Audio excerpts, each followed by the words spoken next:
El juego ha terminado, pero la canción continúa.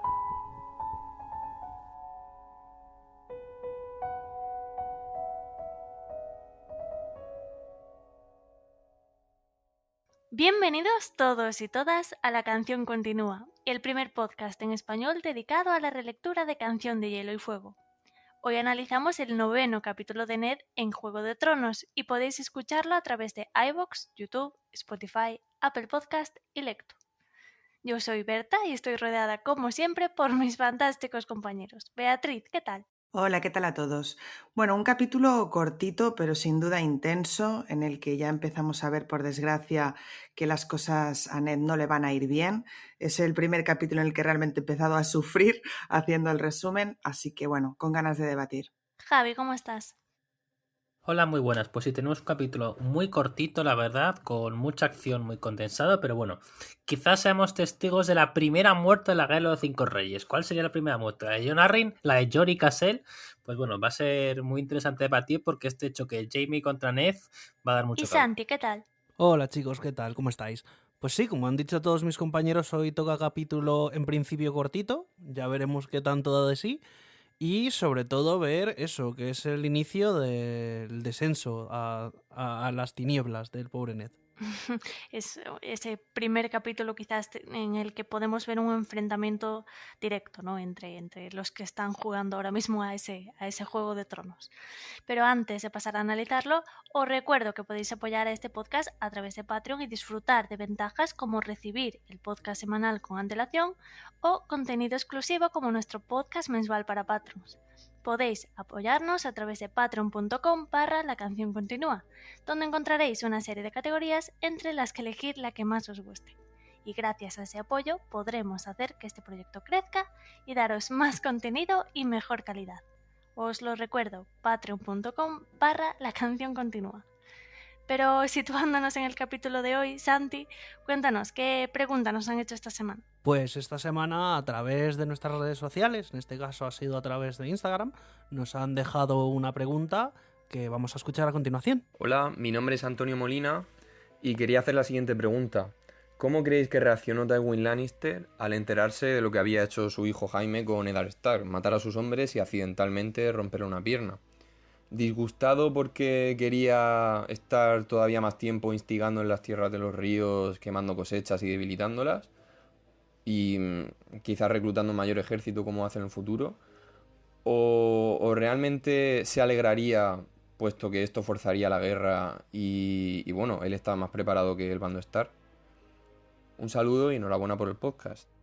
Vale chicos, pues como ya sabéis, a través de nuestro hashtag de preguntas, que es preguntas LCC, pues esta semana hemos tenido esta pregunta que, bueno, nos plantea un escenario bastante interesante. Yo creo que al final, por cuestión de recorrido de la información en el terreno, el momento en el cual Jaime enfrenta a Ned no tiene que ver con que le haya dicho, o sea, vemos que Jaime le dice a Ned de que su padre está muy enfadado, pero primero yo dudo que le haya llegado ninguna nota de parte de Tywin a Jaime. Por lo tanto, creo firmemente de que esto ha sido Jaime herido en su orgullo y con su hermana susurrándole al oído, como duendesillo, como ya lo hemos dicho en algunas ocasiones con algunos personajes, y que se toma su vendetta personal contra Ned Stark. ¿Qué ha pensado Tywin? Pues yo creo que en su momento, si hubiera podido, hubiera bofeteado a Jaime, porque Tywin sabemos que es un líder militar y demás, y que es la cabeza de los Lannister, pero no creo que hubiera hecho abiertamente lo que hizo Jaime. O sea, Tywin, no sé yo si hubiera sido tan de frente de ¿dónde está mi hermano? ¿Dónde está mi hijo? Y dámelo o prácticamente voy a acabar con tu gente. No. Yo, la verdad, sinceramente creo que Tywin lo hubiera tomado de otra manera, por lo tanto creo que la reacción de Tywin al enterarse de lo que le ha hecho Jaime a Ned ha sido de desasosiego y de cabrearse con su hijo, porque lo que va a empezar a transcurrir a partir de ahora pues es una consecuencia directa de las acciones de Jaime. Así que vamos a ver vosotros qué pensáis. Bea, cuéntanos. A ver, es una pregunta bastante interesante. Tendremos tiempo en este capítulo de hablar sobre el carácter de Jaime. Sin duda, lo que conocemos hasta ahora es que es una persona con un carácter bastante impulsivo, muy arrogante, orgulloso y, por supuesto, creo que también está muy influenciado por ese orgullo Lannister que llevan por bandera los... pues eso, Tywin y los Lannister, tal y como comentaba también Tyrion en el episodio del cesto y los nabos, ¿no? Entonces, sí es cierto que me pregunto hasta qué punto ese enfrentamiento tiene que ver con el orgullo Lannister o con el amor por su hermano. Creo que podremos también debatirlo cuando llegue ese momento.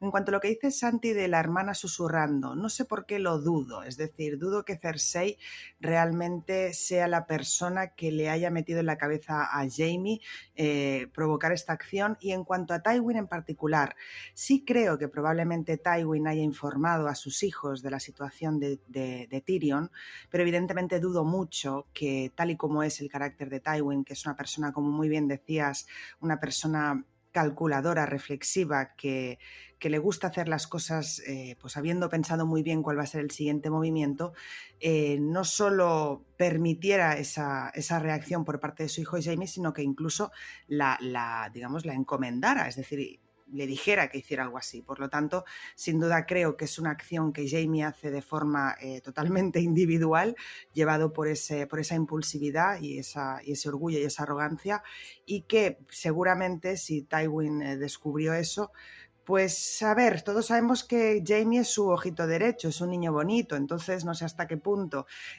podría enfadarse con él, entre comillas, pero sin duda no creo que le hubiera gustado. También sabemos que Tywin a veces utiliza ese tipo de acciones en su beneficio y sin duda vemos más adelante pues que, bueno, ya sabemos lo que ocurre más adelante, pero de buenas a primeras probablemente dudo que le gustara demasiado esa reacción que tiene Jaime atacando a Ned, además de esa manera, ¿no? No a plena luz del día, pero en la calle con sus matones, porque no dejan de ser matones, y sobre todo estando Robert vivo todavía y sabiendo pues que aunque ha habido un problema entre ellos, Ned es el mejor amigo del rey actualmente. Entonces yo creo que aquí Jaime se la juega y no creo que Tywin lo hubiera probado. Sí, además has dicho, has mencionado lo de que Jaime es ese ojito derecho, ¿no? Ese niño bonito de Tywin Lannister, y aunque estoy de acuerdo en lo que habéis dicho de que creo que Jaime pues hizo esto en una reacción irreflexiva, ¿no? Porque además él,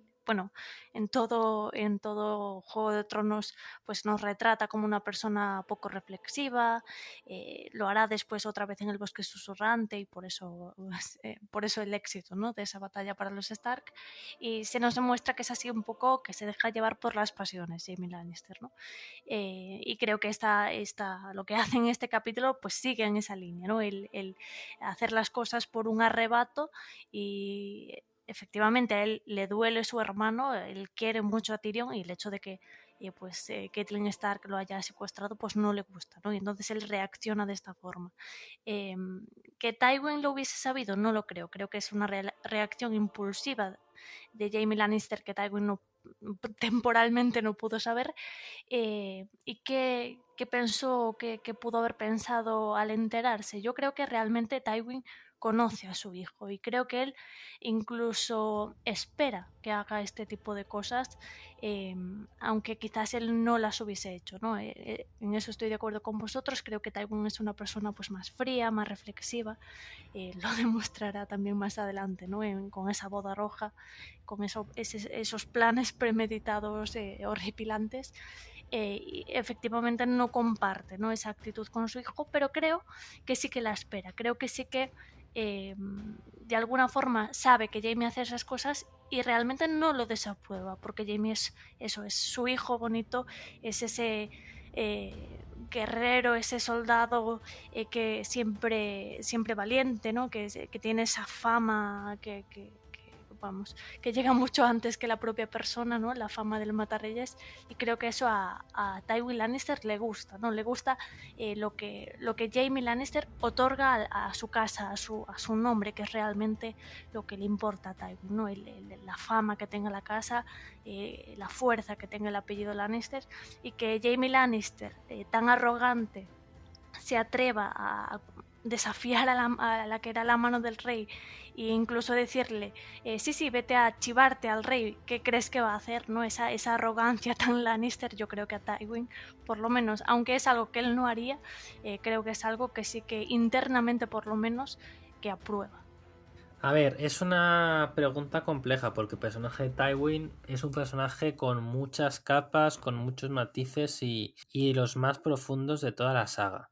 A ver, en primer lugar, creo que Tywin no podía saber este ataque porque está en Robert Casterly y no veremos, de hecho, a Tywin en acción hasta el final del libro. Entonces, porque la verdad que parece evidentemente muy precipitado, con poco tiempo de organización, es una escaramuza, no tiene pinta de que este ataque en concreto sea obra de Tywin o Tywin esté al corriente. Que Tywin podría haber indicado en algún momento a Cersei o a Jaime que atacara a Ned Stark. Parece complicado porque Ned Stark está protegido como mano del rey, entonces me parece muy improbable que Tywin pensara: si Ned Stark renuncia a ser mano del rey, entonces no tendrá protección legal y podréis atacarle. Porque yo creo que los enemigos de Robert Baratheon pensaba que Ned sería una buena mano para él y que no, por decirlo así, que no le traicionaría, que no le abandonaría y que Robert le protegería mucho, ¿no? Por su amistad pasada, ¿no? Pero bueno, así que ya digo, no ve a Tywin siendo partícipe de esta acción. Ahora bien, ¿qué pensaría si se enterara? Bueno, hay que ver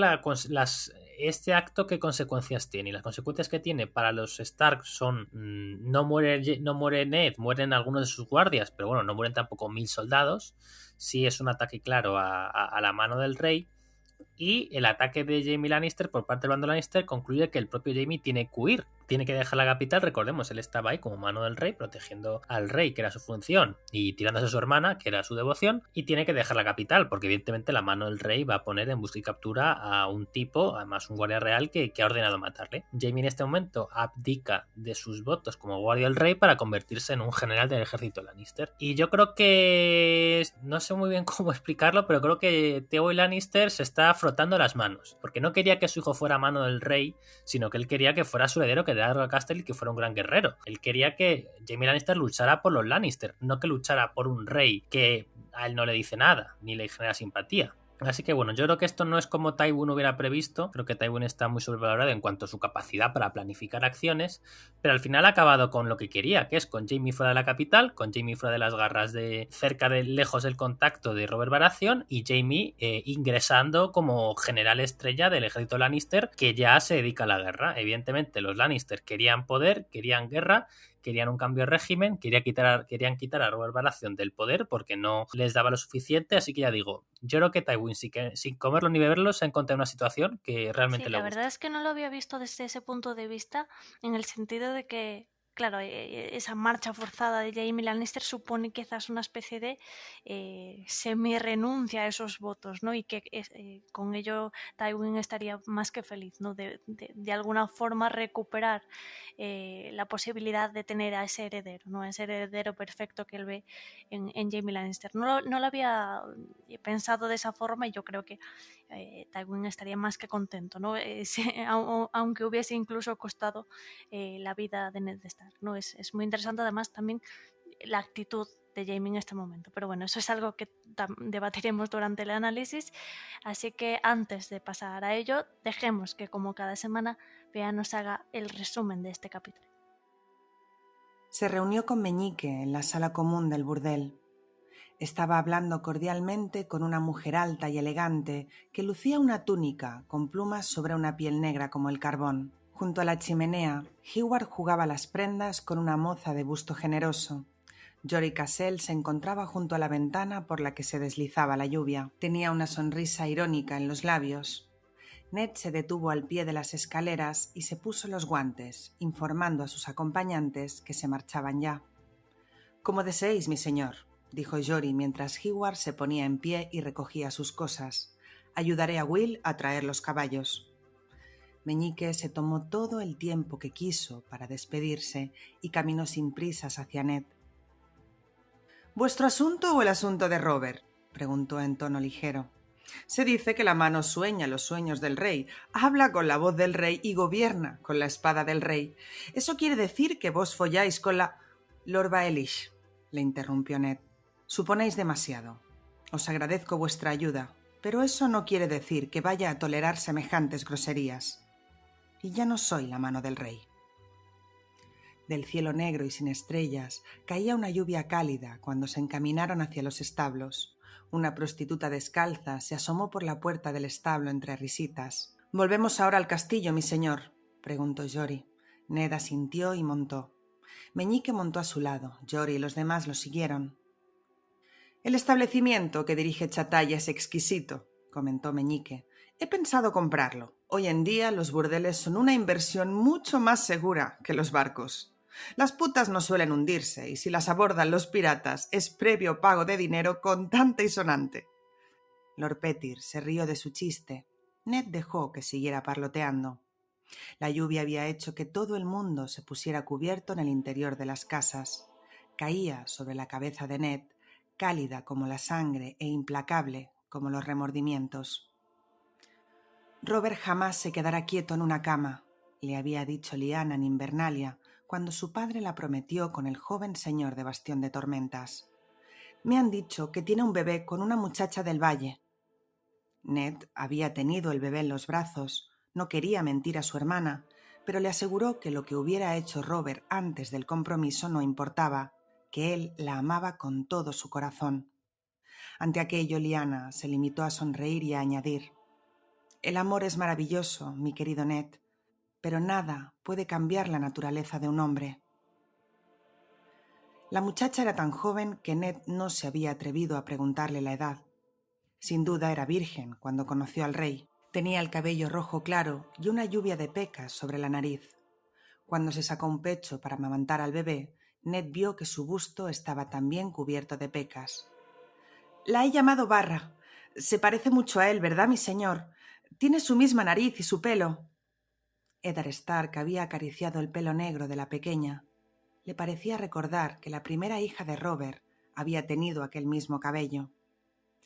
«Decidle lo que habéis visto, mi señor, si os place. Decidle lo bonita que es». Ned se lo había prometido. Era su maldición. Robert juraba a las mujeres amor eterno y las olvidaba antes del ocaso, pero Ned Stark siempre cumplía sus promesas. Recordó las promesas que le había hecho la moribunda Lyanna y el precio que había pagado por mantener su palabra. «Decidle también que no he estado con ningún otro hombre. Os lo juro, mi señor, os lo juro por los dioses antiguos y por los nuevos. Chatalla me dijo que tenía medio año libre por el bebé y por si él volvía. No quiero joyas ni nada, solo a él. Fue muy bueno conmigo, la verdad». «Se lo diré, niña, y te prometo que Barra no pasará necesidades». Y ella le había sonreído, con una sonrisa tan dulce que le partió el corazón. Mientras cabalgaba, Ned veía ante sus ojos el rostro de Jon Nieve, tan parecido a él mismo cuando era joven. Si los dioses despreciaban a los bastardos, ¿por qué llenaban a los hombres de deseos tan incontrolables? «Lord Baelish, ¿qué sabéis de los bastardos de Robert?» «Para empezar, que tiene más que vos. Si alguien se acuesta con suficientes mujeres, unas cuantas le dejarán regalitos. Sé que reconoció al chico de Bastión de Tormentas, el que engendró la noche de bodas de Lord Stannis. No le quedó otro remedio, la madre era una florén. Robert se llevó a la chica al piso de arriba durante el festín y rompió el lecho matrimonial mientras Stannis y su esposa todavía estaban bailando. Por lo visto, Lord Stannis lo consideró una mancha en el honor de la casa de su esposa, así que cuando el bebé nació, se lo envió a Renly para que él se hiciera cargo. También se comenta que tuvo mellizos con una criada de Roca Casterly hace 3 años. Cersei hizo matar a los bebés y vendió a la madre a un traficante de esclavos, tan cerca de su casa. Fue una afrenta excesiva para el honor de los Lannister. Ned Stark hizo una mueca. La parte de Cersei estaba dispuesto a creérsela, pero ¿acaso lo permitiría el rey? El Robert que él había conocido no, jamás. Pero el Robert que él había conocido nunca tuvo tanta destreza a la hora de cerrar los ojos para no ver lo que no le interesaba. ¿Por qué empezó a mostrar Jon Arryn tanto interés de repente por los hijos ilegítimos del rey? Era la mano del rey. No me cabe duda de que Robert le encargó que velara por ellos, para que no les faltara de nada. Tuvo que ser por algo más. De lo contrario, no lo habrían matado. Ya entiendo. Lord Arryn descubrió que Su Alteza había preñado unas cuantas putas y verduleras, así que había que cerrarle la boca. No es de extrañar. Si un hombre con semejantes conocimientos hubiera vivido, ¿a dónde iríamos a parar? Ned no supo qué responder y frunció el ceño. Por primera vez en muchos años volvió a pensar en Rhaegar Targaryen. Se preguntó si Rhaegar había sido aficionado a frecuentar burdeles. Tenía la sensación de que no. «¡Mi señor!», exclamó Jory de repente. Su voz denotaba alarma y de pronto la calle estuvo llena de soldados. Ned divisó yelmos de acero con leones dorados en la cresta. No le dio tiempo a contarlos, pero eran al menos 10. Iban a pie, armados con espadas y lanzas de punta de hierro, y bloqueaban la calle. Cuando dio la vuelta a su montura, había más soldados detrás para cortarles la retirada. «¡Abrid paso o morid!», exclamó Jory. «Los lobos aúllan», comentó el líder, «pero es una manada pequeña». «¿Qué significa esto?», dijo Meñique. «Es la mano del rey». Era la mano del rey.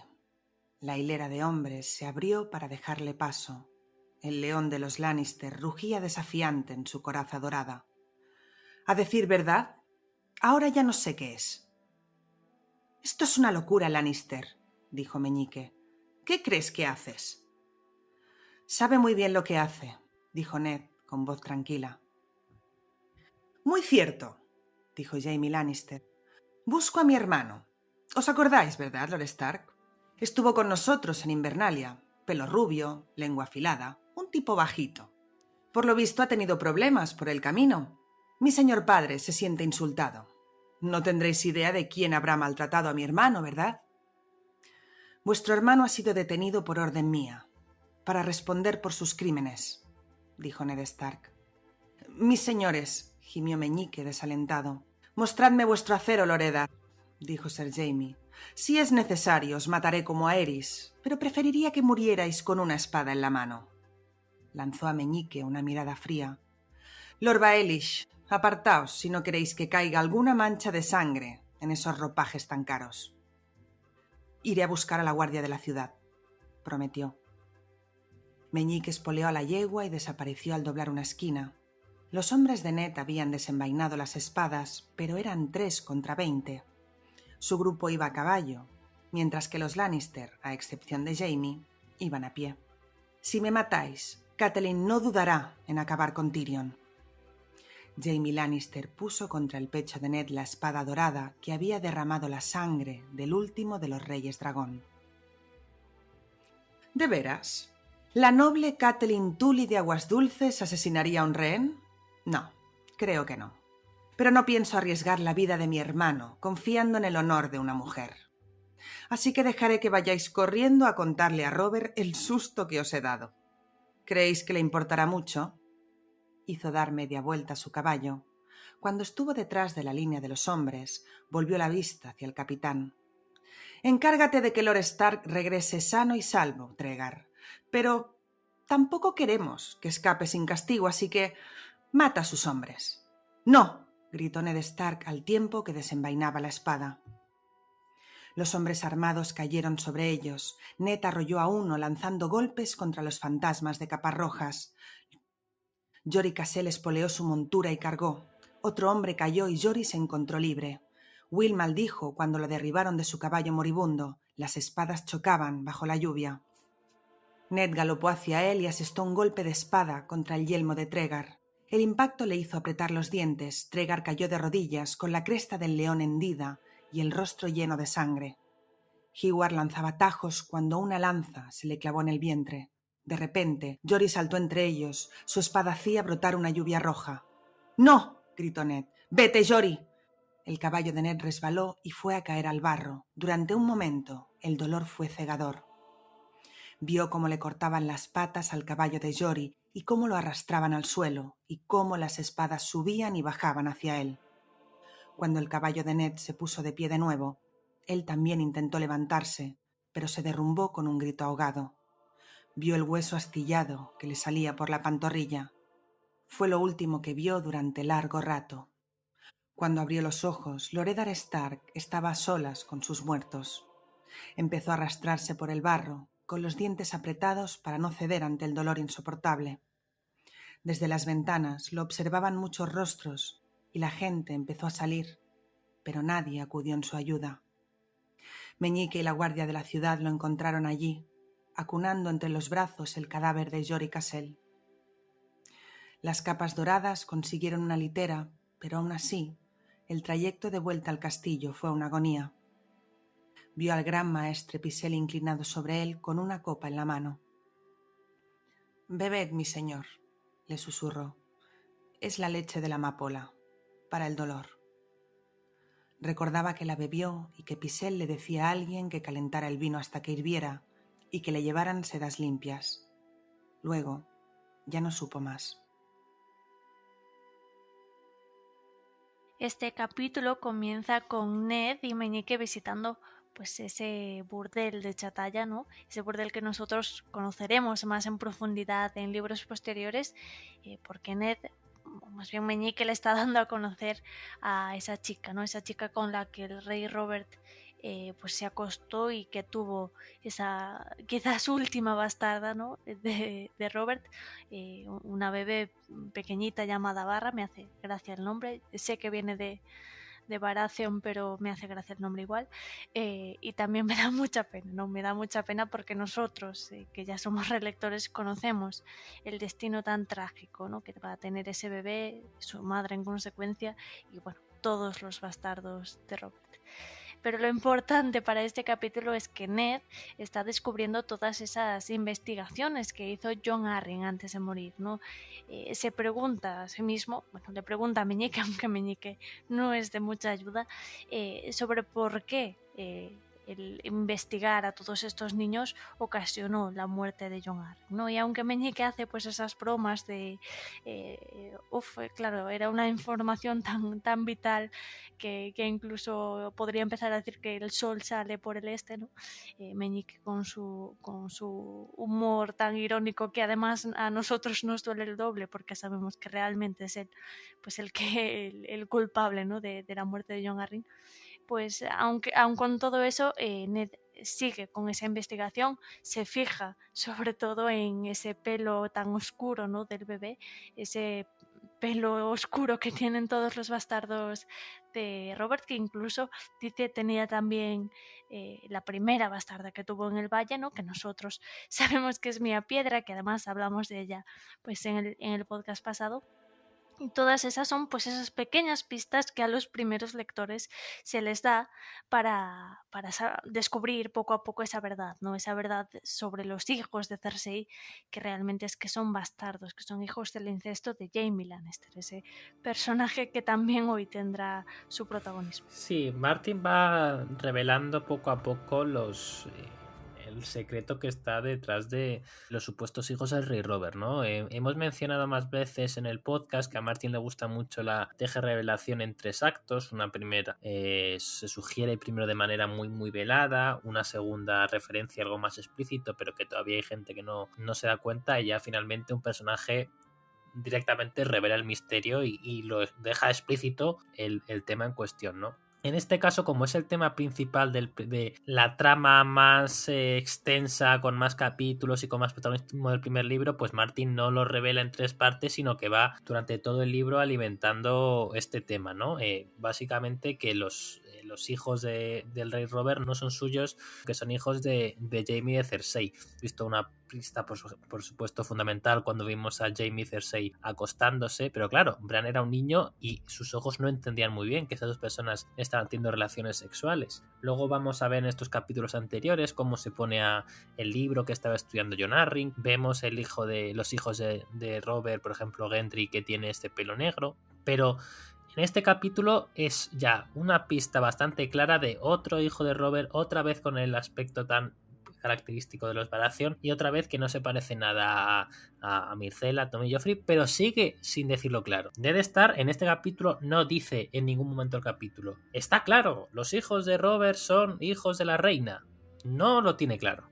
Lo está podemos intuir que lo está pensando, pero no vemos de manera explícita eso en el texto. Entonces, para nosotros relectores es muy fácil. Con la perspectiva del tiempo, si evidentemente has leído el primer libro después de ver la serie Juego de Tronos, que por ejemplo fue mi caso, yo es el único libro que me leí después de ver la serie, pero yo sé que hay más gente como yo, pues es igual. Pero a mí me gustaría saber la opinión de gente que leyó este primer libro, si ya claro, me parece muy difícil que sepan de que se acuerden, pero si a estas alturas del libro, en una primera lectura, ya se habían dado cuenta de que Joffrey y Myrcella Tommen son hijos de Cersei y Jaime. No lo sé, tengo dudas porque yo creo que además este es un libro que se devora muy rápido, que no te da tiempo a reflexionar, pero bueno, si conocéis, yo creo que alguno de vosotros sí que leyó el libro antes de ver la serie. Me parece complicado que sepáis la respuesta, pero si sabéis responder esto, me gustaría saber vuestra opinión y además que por supuesto que nuestros oyentes nos comenten en YouTube, en iVoox, en nuestras redes, eso sí. A estas alturas del libro, en primera lectura, sin ver la serie, ¿ya habéis descubierto el pastel o todavía no? Yo, Javi, soy una de esas personas que leyó el libro antes y te puedo asegurar que yo por lo menos, yo es que además no soy muy de pillar estas pistas, pero es que yo por lo menos no había caído en absoluto. Además, claro, para nosotros que somos relectores está tan claro y lo lees y es tan evidente, ¿no? Que dices, ¿cómo no puedes darte cuenta? Pero realmente en una primera lectura todo esto del color del pelo, de que si el libro, de que si los bastardos pasan totalmente desapercibidos y personalmente no me enteré al mismo tiempo que Ned dice, claro, es esto, digo, claro, yo también, ¿no? Pero antes no había caído ni muchísimo menos, aunque supongo que habrá gente que más avispada que yo que a lo mejor sí que se pudo imaginar algo. Claro, a ver, además que en este caso lo que decía Javi sobre el tipo de revelaciones que nos hace Martin y la forma en la cual nos revela información, yo tengo que decir que creo fervientemente de que Meñique se olía perfectamente lo que había con los hijos del rey y que él mismo empiece a hacer este tipo de bromas y demás frente a Ned cuando sabe que no es una persona para nada que le caiga en gracia a Ned, pero que de todas maneras se tome la molestia, por así decirlo, de llevarle hasta el burdel de Shataya, que se le burle prácticamente en la cara durante todo el tiempo. Es como, a ver, como en la cabeza de Meñique me lo imagino diciendo, a ver, venga, vamos a ver cuánto tiempo le tarda en unir cables. Porque, de nuevo, creo que tanto él como Varys lo deben tener clarísimo cuál es la situación frente a los bastardos del rey. Y me parece eso como esa forma de Martin de lo que decía Berta hace un momento. O sea, que hay gente que lo puede ver de una manera o gente que lo puede ver de otra en el momento de la primera lectura. A mí me pasa como a Javi, que vi juegos, o sea, la primera temporada de Juego de Tronos antes de leerme los libros, pero que lo puedes llegar, o sea, yo creo que sí que puedes llegarlo a intuir de que la manera en la cual es condescendiente Meñique y demás lo lleva a que él vaya uniendo cada vez más pistas y eso, que yo creo que dentro de su cabeza estará diciendo, vamos a ver cuánto tiempo le toma al pobrecito Ned aquí, que no se entera de ni media, darse cuenta, unir 1 más 1 y ver qué hace con esa información a partir de ahí. Sí, sin duda me ocurre un poco como a vosotros. Yo en ningún momento sospeché el tema de... Es que claro, es eso, al final es lo bueno, ¿no?, de la narración, que pues, evidentemente habrá gente más avispada, yo no lo niego, pero lo bueno es que el autor consigue que nos enteremos cuando él quiere, ¿no?, que es en ese momento en el que pues, Ned también une las piezas y dice, ay Dios mío, ¿no?, ¿qué está pasando? Pero claro, evidentemente es eso, en esa relectura podemos ver pues cómo Meñique directamente, pues lo que decimos, ¿no?, se está riendo en su cara fuertemente, o sea, es así. Lo curioso también es que a pesar de eso, también nos da pistas, no solo de esa posible paternidad, bueno, posible no, ya no es posible paternidad de los hijos de Cersei, sino que también es interesante cómo juega con nosotros, por ejemplo, con lo de Jon, ¿no? En el momento en el que él, pues se acuerda de Jon y dice aquello de por qué los dioses desprecian a los bastardos y a la vez hacen crecer en los hombres esos deseos, ¿no? Y piensa en Jon y dice, y lo mucho que se parece a él cuando era joven. Y claro, aquí nos está liando la de Dios, porque aunque todavía no está confirmado, yo creo que ya es prácticamente canon lo de que R más L igual a J. Entonces aquí Martin juega totalmente con nosotros y sí, Jon le recuerda a él. Es decir, es una actitud de Ned como si no pudiera concebir el hecho de que los hombres tengan bastardos y a la vez nosotros hasta al momento, por lo que sabemos, si fuéramos lectores primerizos, Ned tiene un bastardo. Entonces es curioso cómo también Martin juega con nosotros con respecto a eso, pero sin duda el personaje de Meñique está creado en muchas ocasiones para esa relectura que estamos haciendo ahora, ¿no? Ese momento en el que todas las piezas se encajan y decimos, madre mía, pero ¿desde hace cuánto este señor está jugando, está riéndose de Ned en su cara? Es interesante. Sí, es que además es lo que dices tú, ¿no? Realmente el misterio de los bastardos de Cersei es un misterio superficial, ¿no? Diría yo, un misterio que se resuelve en este primer libro, que al lector ya le queda claro y que está además tapando el verdadero misterio, ¿no? Que es ese origen de Jon, y que Martin aprovecha todo este lío de bastardos y qué opina Ned y que no, y que deja de opinar, pues está jugando con nosotros, ¿no? Está realmente... Es como que centra nuestra atención en estos hijos de Cersei, ¿no? Pero realmente lo que importa o lo que nos debería importar a nosotros es ese origen de Jon, y eso ya no solo en este libro sino en toda la saga, ¿no? Y sí, además esas pistas también que se van dando, pues como bien dices, del R más el igual a J, realmente yo voy a volver a decirlo, como primera lectora yo no capté absolutamente nada. Yo no dudaba jamás de que, de que Jon fuese hijo de Ned, en absoluto, y porque estamos en un mundo globalizado y existe internet, y entonces todos leemos las teorías y pues nos enteramos de estas cosas, ¿no? Pero realmente se nota lo muy bien que construye Martin estos secretos, ¿no? Estos misterios de su saga, porque un lector que vive aislado y que jamás ha leído ninguna teoría de internet, es muy muy complicado que por lo menos en primera lectura capte tanto el misterio de estos hijos de Cersei a tiempo, ¿no? Antes de que ya se descubra en la propia narrativa, y muchísimo menos pues ese gran misterio que es el origen de ello. Pero bueno, has abierto también un tema, Bea, que quería traer aquí a debate, que es esa opinión que tiene Ned, ¿no? Ya no solo sobre los hombres en general que tienen bastardos, sino sobre el propio Robert, ¿no? Cómo Ned percibe esta actitud que tiene Robert hacia las mujeres, o hacia esta facilidad, ¿no? Para engendrar bastardos, y que, como muy bien decía, sirve un poco para entrar en contradicción con lo que se supone que debería pensar Ned, porque él, en teoría, tiene su propio bastardo, ¿no?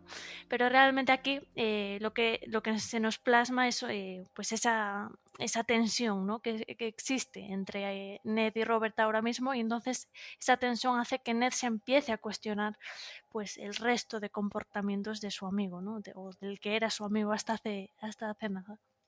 Y esas actitudes pues son, claro, él está hablando con esta muchacha que acaba de tener un bebé, que ella misma es demasiado joven, y Ned en su mente pues reprocha, ¿no? Que Robert tenga esta actitud ya no solo hacia estas niñas, sino que además las trate como eso, como un objeto pasajero, y que al día siguiente no se acuerda y es él, o era Jon Arryn, o es cualquier otro el que tiene que encargarse pues de todas estas cuestiones, ¿no? O de cuidar a estos bebés, porque Robert no va a volver la vista atrás, ¿no? Para mirar si ha concebido un hijo, si ha concebido 2 o 16 en este caso, ¿no?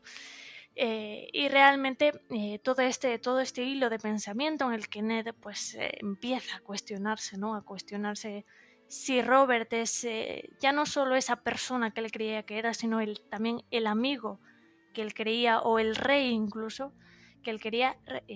Inevitablemente recuerda a Lyanna, ¿no? Y a Lyanna, y realmente a través de estos recuerdos nos regala un poco el pensamiento que tenía Lyanna, ¿no? Siempre hemos escuchado hasta ahora en la saga la versión de la historia, digamos, de Robert, ¿no? Ese pobre hombre que tuvo que ir a la guerra por su amada, porque un príncipe malvado la secuestró y la violó, y entonces él se quedó solo en el mundo y nada pudo llenar ese hueco. Y realmente aquí Ned, a través del recuerdo, nos da pues quizás otra perspectiva, ¿no? La perspectiva de la propia Lyanna, o por lo menos el pensamiento que esta niña tenía antes, ¿no? Antes de que pasasen todos esos eventos que realmente son el motor de esta saga.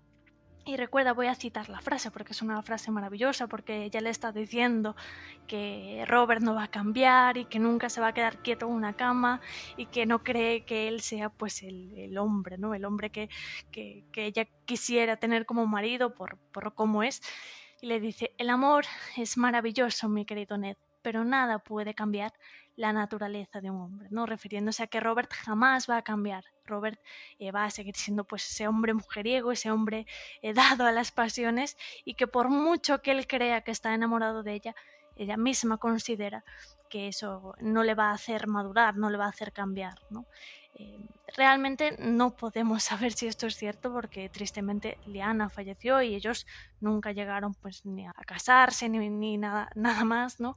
Pero hubiese sido curioso quizás poder ver cómo se hubiese desenvuelto un poco esta relación, ¿no? Si realmente ese amor que Robert por lo menos decía sentir hacia Lyanna le hubiese cambiado, o en cambio es todo ese relato que él ha construido en su cabeza de si Lyanna hubiese seguido viva yo hubiese sido un hombre mucho mejor.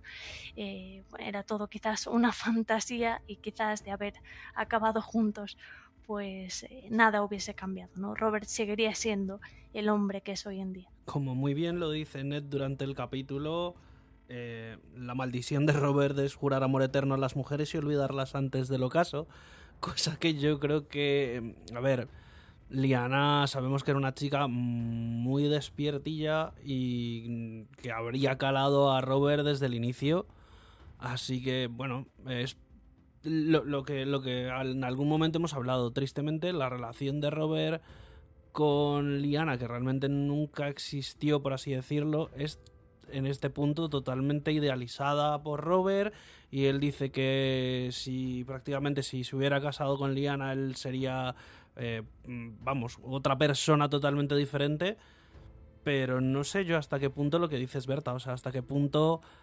hubiera cambiado sus formas de ser, porque al final es una persona que ha llevado el mismo estilo de vida todo el tiempo. O sea, nos cuenta el mismo Ned en alguno de sus recuerdos de que incluso cuando eran pupilos ellos en el valle, o sea, que no eran en una edad muy adulta, por así decirlo, y ya Robert se acostaba con cuanta persona podía, o sea, entonces no creo yo que hubiera llegado al punto de, ojalá, de verdad, ojalá, y lo digo sinceramente, que si se hubiera dado el escenario de la relación con Lyanna y demás, que hubiera cambiado y se hubiera vuelto, por así decirlo, un hombre de su hogar, pero la evidencia nos muestra totalmente lo contrario. Sí, sin duda. A mí lo que me parece más interesante de este fragmento es cómo Lyanna sirve de toma de tierra para Ned. Creo que Ned, por mucho que ahora esté descubriendo a ese Robert, siempre lo ha idealizado. Creo que es algo que todos tenemos constancia de eso, ¿no? Y Lyanna era como esa toma de tierra, de decir, bueno, tú has crecido con Robert, lo has conocido como amigo, siempre has perdonado sus faltas, pero es de mí de quien se trata, de mi futuro, y de que voy a convertirme en la mujer de esta persona, y de que por mucho que me quiera y por mucho que tú mismo lo quieras, como decía muy bien Berta y Santi, no va a cambiar Robert.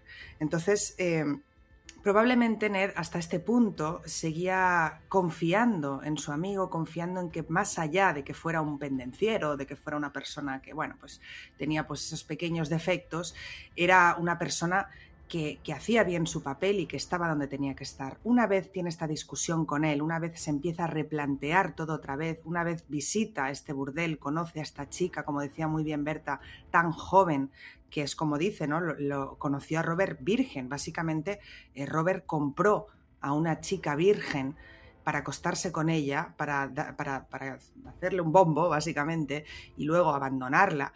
Todas esas cosas que chocan tantísimo con la forma de pensar de Ned es lo que hace que se replantee todo, y es cuando aparece ese recuerdo de Lyanna que le decía precisamente esto, ¿no? Que Robert no iba a cambiar. Entonces, me parece interesante que sea su hermana la que perdió tan joven, el recuerdo de esa hermana lo que le haga confirmar las sospechas que igual ya tenía, pero que no quería reconocer Ned, que es que Robert, por mucho que sea tu amigo, por mucho que tal, se ha convertido en una persona que igual ya era desde un inicio, cuando tú no quisiste verlo.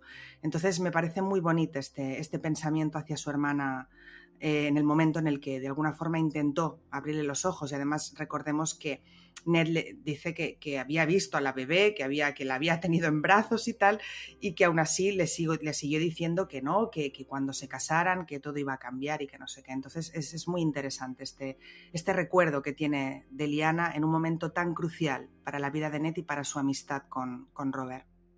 Sí, yo vengo aquí a rajar de Rhaegar Targaryen, que es un deporte del cual creo que nunca me aburriré en esta vida. Esta frase ha servido a muchos para beatificar a Rhaegar Targaryen, que Ned Stark, que envió como su hermana fuera secuestrada por Rhaegar Targaryen y causante Rhaegar Targaryen de tantos problemas para su familia porque es responsable indirecto de la muerte de su padre y su hermano también, y bueno, y llegó al final a la Guerra Poniente, que el tipo que tanto daño ha hecho a Poniente, por el cual ha tenido que mentir porque tuvo que quedarse con el churumbel que dejó preñada a su hermana, ahora dice que piensa bien de Rhaegar Targaryen. Se acordó de Rhaegar Targaryen y decía que Rhaegar Targaryen seguramente no frecuentaría burdeles. Claro, Rhaegar Targaryen no frecuenta burdeles. Lo que hace Rhaegar Targaryen es cortejar niñas de 14 años estando él casado con 2 hijos. Si eres el príncipe Targaryen, el heredero de los 7 reinos, eres guapo, con todo el dinero del mundo, tocas muy bien un arpa, encima eres un gran guerrero, no tienes que ir a ningún burdel, porque es capaz de dejar enamorado a cualquier chica. Más aún si la chica prácticamente no la doblas en edad, prácticamente tienes diferencia brutal en madurez y en capacidad mental, y además puedes manipular a tu antojo. Así que bueno, normal de burdeles. En fin, Rhaegar Targaryen tiene muchos fans, muchísimos fans, es uno de los personajes más populares de la saga. Gente como Elio y Linda, por ejemplo, son muy fans de Rhaegar Targaryen, y la serie que no debe ser nombrada pues también beatificó mucho Rhaegar Targaryen, pero a mí no me la deis con queso, y de este tipo, lo siento, pero no vais a verme que le defienda en absoluto. Me encanta que tu odio a Rhaegar Targaryen sea cercano al que sientes por Renly, ¿no? Pero realmente vengo aquí a hacer... Sí, ahora mismo me preguntas y ahí, están ahí, la verdad. Pues yo vengo a hacer un poco de abogada del diablo, realmente, porque es verdad, no hay que cogerlo muchísimo con pinzas, porque es verdad, tenemos que decirlo, somos personas del siglo XXI y aunque no sea lo correcto, pues con nuestra mirada vemos este romance, ¿no? De Rhaegar y Lyanna teniendo poco más de 15 años, Rhaegar siendo un hombre adulto, etcétera, nos cuesta, ¿no?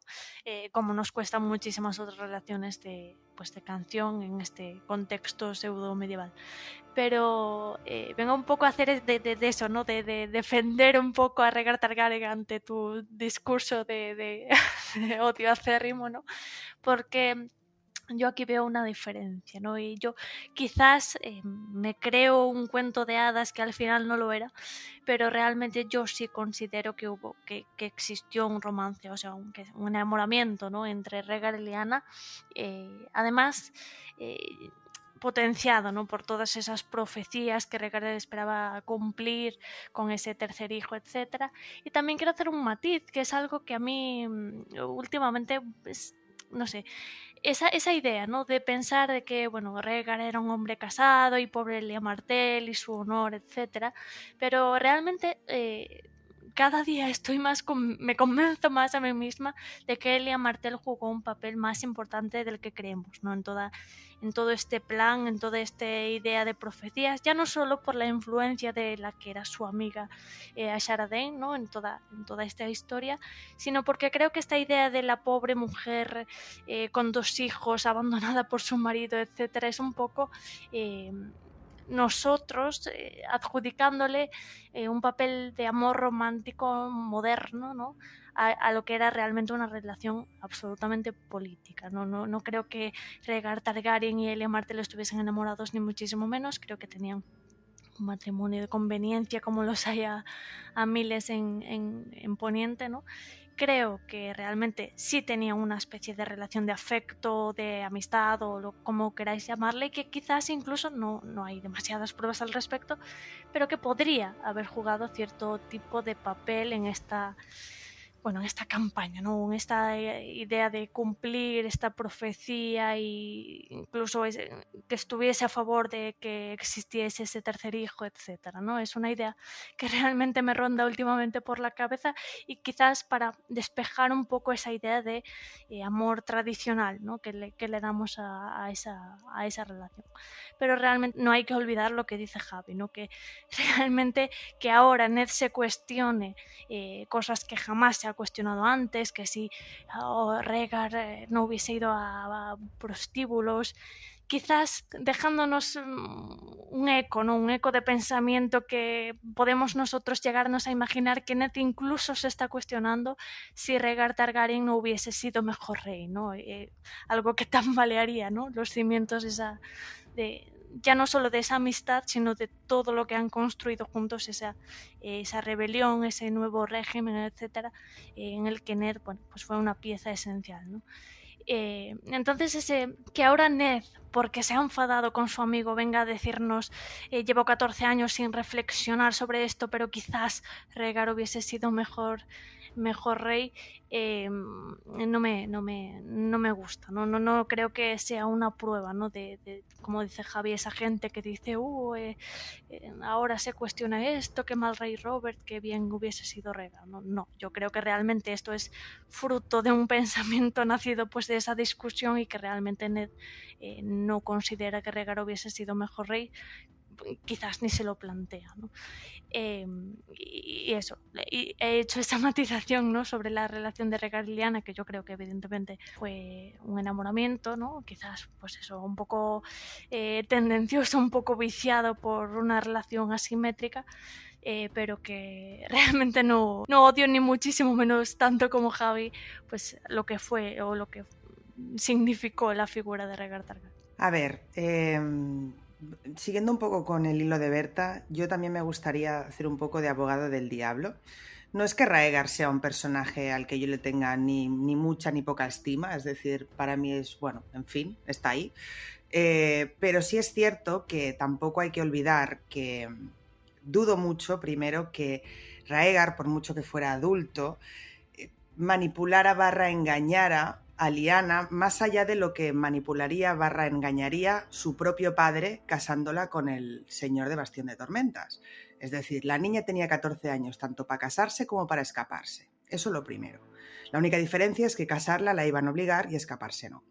Aparte de eso, también es cierto que Lyanna me parece una mujer, a pesar de que es joven, y no justifico, como siempre, las relaciones entre adultos y gente que no es adulta, evidentemente no justifico eso, pero Lyanna es una mujer que fue capaz de darse cuenta de la verdadera naturaleza de Robert, cosa que su propio hermano no. Por lo tanto, no me parece una niña tonta que decide escaparse con el chico que hace canciones y que toca... Iba a decir la flauta. En fin, el caso no me parece ese tipo de mujer. Una niña tonta que la embelesen con 4 canciones. Eso no quiere decir que pues eso, se enchochara con Rhaegar y se escapara con él. Yo no estoy diciendo eso, pero que calificar a Lyanna de que se dejó engañar y a Rhaegar de manipulador, lo veo un poco arriesgado, sinceramente, porque es lo que digo, si Lyanna hubiera tenido otro carácter, te lo compraría, pero Lyanna era una persona que con 14 años sabía perfectamente la vida que le esperaba con Robert, lo tenía clarísimo, incluso para decírselo a su amigo, a su hermano, que era incapaz de verlo por sí mismo. Entonces, me parece curioso que condenemos o que nos parezca tan mal que se escape con Rhaegar, pero que entendamos perfectamente que la quieran casar. No sé, yo es que es eso, las dobles varas de medir estas, pues no sé. Por otro lado, lo que comenta Berta, estoy de acuerdo, está claro que Ned no creo que pensara realmente que Rhaegar hubiera sido mejor rey que Robert, y como he comentado antes, es más fruto de esa discusión que tienen y de ese momento en el que él renuncia a ser hermano del rey que otra cosa. Pero sí debo decir, Berta, que igual no estoy tan de acuerdo con ese papel de Elia Martell. ¿Por qué? Porque a pesar de ser un matrimonio de conveniencia o ser un matrimonio político, eso no quiere decir que el hecho de que Rhaegar se escape con otra mujer no sea una ofensa para ella. De hecho, Cersei y Robert tienen un matrimonio totalmente político de conveniencia y que se odian, y aún así Cersei Ya sé que tiene otro carácter diferente que el de Elia, pero aún así, bueno, odia que Robert se vaya con otras mujeres, incluso pues mató a esos bebés, como decían, en Roca Casterly. Entonces, no creo que haya ningún motivo por el hecho de que sea un matrimonio político para que la mujer o él en este caso no se sienta mal, o que por eso ya automáticamente tenga que ser una persona a favor de ese hecho, o incluso propiciadora de eso, ¿no? No lo sé, no estoy diciendo que no sea así, solo digo que el hecho de que sea un matrimonio político no tiene por qué justificar lo otro, pero ya te digo, son cosas que, bueno, no sé si sabrán o no se sabrán, pero sí quería comentar eso, ¿no? Que el amor romántico está claro que es un amor idealizado y que no tiene por qué ser así, evidentemente, pero eso no convierte automáticamente a Elia en alguien conocedora de esa situación e incluso, pues eso, como decía, propiciadora de esa situación. A ver, yo habéis comentado muchas cosas, así que tampoco voy a debatir ellas porque este no es un podcast sobre Rhaegar. Yo solo digo que yo entiendo la teoría que dice Berta, pero yo no compro a Elia como partícipe, como cómplice necesario, como agente de Rhaegar permitiendo el secuestro de Lyanna. Por supuesto, hay gente que lo piensa y es respetable, y no me parece... O sea, no me parecería improbable, no me parece una locura, no me parecería absurdo que en Vientos de Invierno, un capítulo en Dorne, se nos revelara que efectivamente Elia autorizaba o incluso promovió que Rhaegar fuera a buscar a Lyanna. Pero yo no creo eso, y creo que eso es bastante importante. Y creo que en general que se habla muy poco de Elia Martell. Creo que se cuentan historias de Rhaegar, se cuentan historias de Lyanna, se habla un amor muy romántico, unos personajes idílicos y tal. Ya habéis visto que yo soy muy crítico por el tema de la diferencia de edad, pero creo que no se hace hincapié en que Elia Martell, recordemos, madre de 2 hijos, el segundo prácticamente recién nacido cuando llega a esta instancia, nadie se acuerda de ella porque no es tan la hermana de Ned Stark, porque no es la madre de Jon Nieve, y porque, bueno, pues que acabará siendo asesinada, violada, etcétera, pues parece una anécdota, una nota a pie de página, una lista más de los crímenes de Tywin Lannister, que según los showrunners de la serie, que no debe ser nombrada, no es un villano, pero bueno, Elia Martell no aparece mencionada ni una vez en este capítulo, pero vengo aquí a defender a Elia, que me cae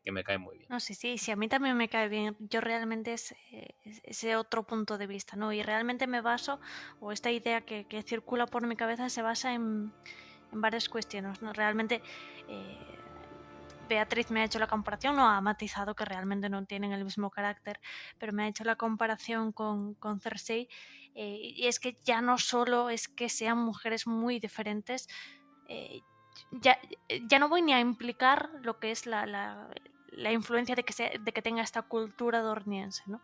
Pero realmente a mí lo que me hace creer esta idea es que quizás a mí me gustaría, ¿no?, que Elia Martell jugase un papel más importante que el de, pues, es ser la esposa abandonada, ¿no?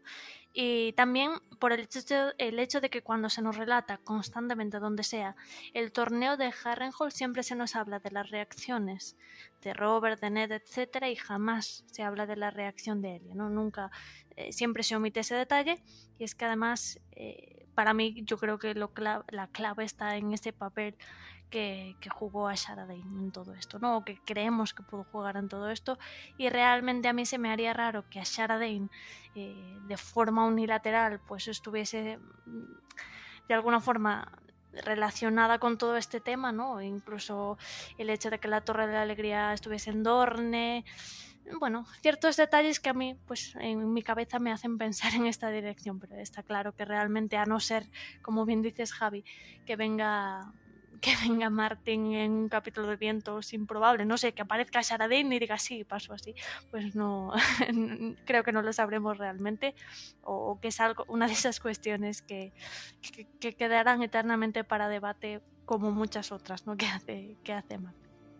Pero dejando de lado un poco este tema con estos personajes, ¿no?, que marcaron tanto el pasado de Ned y de Robert, sobre todo esa figura de Rhaegar de la que hemos hablado y que quizás con más o menos acierto Ned compara con Robert en este momento, quizás muy probablemente por ese enfado que tuvieron en su capítulo anterior, pues Ned va reflexionando sobre todo esto, sobre esas dudas que tiene sobre su rey, sobre su amigo, sobre esas dudas sobre todo que tiene ante la investigación que está llevando a cabo, ¿no? Que por qué esos bastardos ocasionaron la muerte de Jon Arryn, ¿no? El haber investigado todo eso, ¿por qué?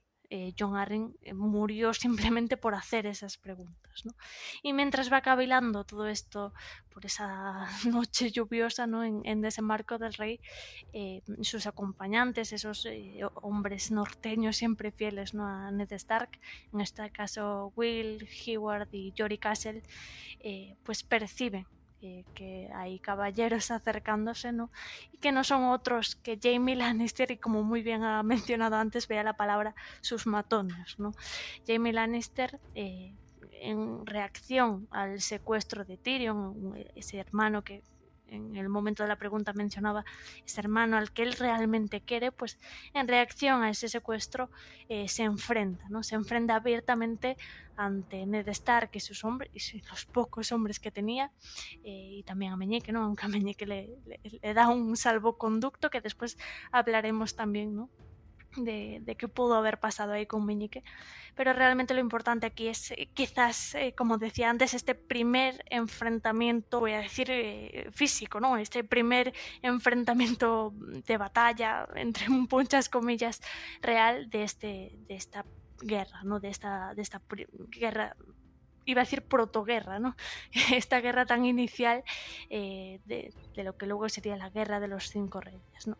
Realmente aquí Jaime Lannister incluso se propone matar al propio Ned, ¿no? Le saca esa espada dorada con la que mató al último rey dragón y le apunta, pero Ned le recuerda que si él sufre algún daño, pues Catelyn podrá matar a Tyrion, ¿no? Allí donde lo tenga escondido. Entonces Jaime Lannister cambia de opinión y en vez de matarle a él, decide matar a todos sus hombres, ¿no? Realmente este capítulo es muy cortito y la gran mayoría de él pues es esta descripción tan terrible de cómo los hombres de los Lannister pues acaban con la vida de Will, de Heward y sobre todo para el dolor de Ned Stark, de Jory Castle, ¿no?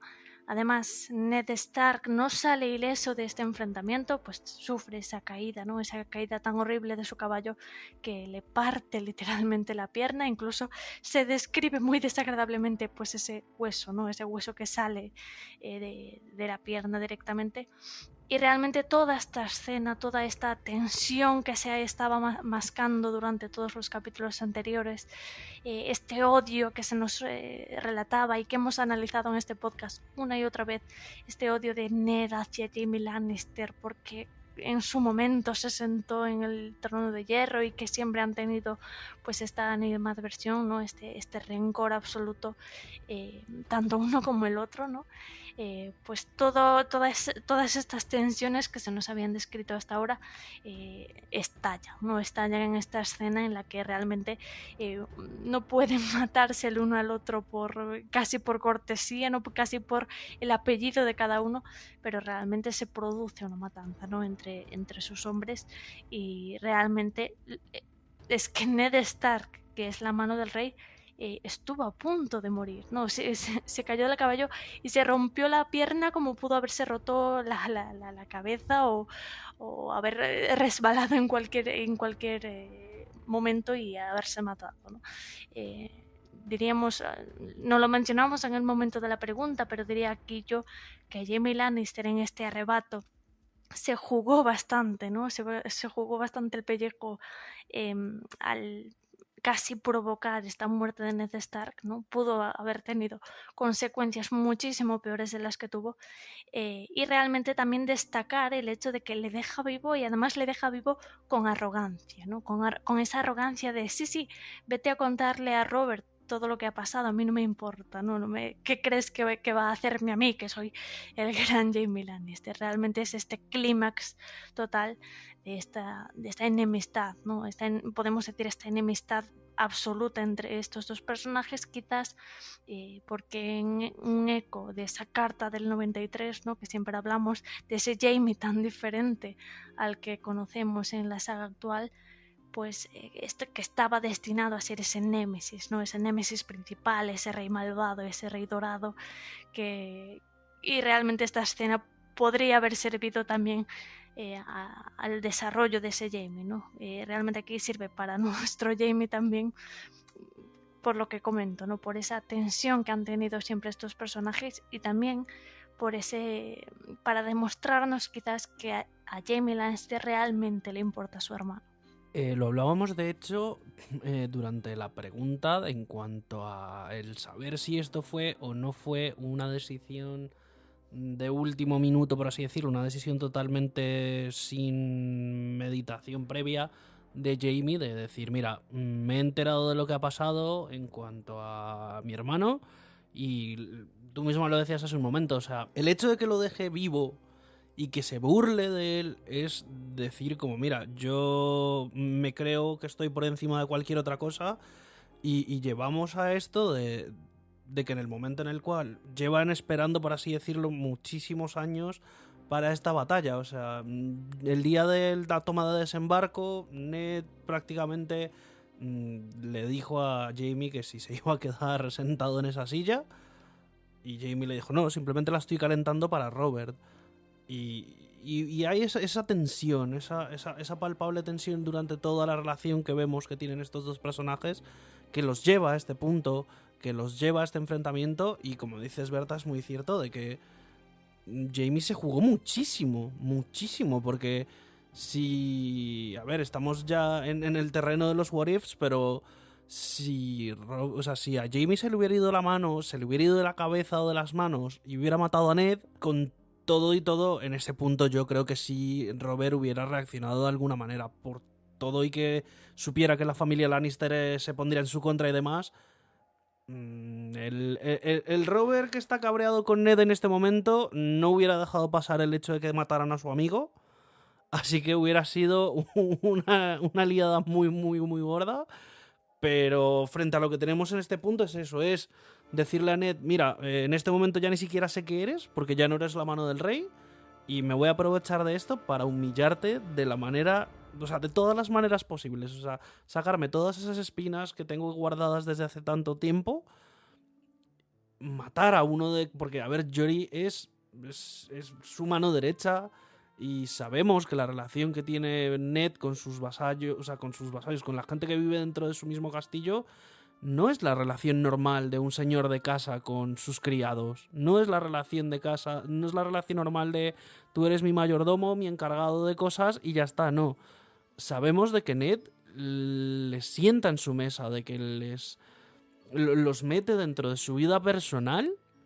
Y ese golpe para Ned tuvo que haber sido una cosa súper profunda que lo estaba pensando ahora, pensando en lo que fue la interpretación de todo esto de la serie, que lo llevaron a la espectacularidad, más allá de simplemente el ver cómo Ned se parte un hueso, sino que directamente le clavan una lanza en el talón. Y lo llevan a ser algo mucho más bizarro. En el libro lo vemos que es como se cae, y sí, obviamente, a ver, si te caes de un caballo mientras estás en la mitad de una batalla, tienes todas las posibilidades del mundo de como decía Berta, de que no solamente te hubieras partido un hueso del pie, sino que prácticamente te hubieras podido quebrar el cuello y hasta ahí Ned Stark. Bueno, a ver, yo vengo a decir que Jaime en este punto de la historia es un personaje totalmente deleznable y horrible. Y es que no tengo palabras para describir lo que siento por Jaime en este punto de la historia. Porque no solo hace esto, que podría ser algo llevado por la ira debido a que, pues eso, a que han secuestrado a Tyrion, etcétera, sino que además él es el motivo por el que Bran, hijo de Ned Stark, está en la situación en la que está. Y la falta total de todo lo bueno que tiene Jaime en este punto es ya te digo, es terrible y deleznable, y de verdad no puedo, es que no puedo con Jaime en este punto, no puedo con él, no puedo.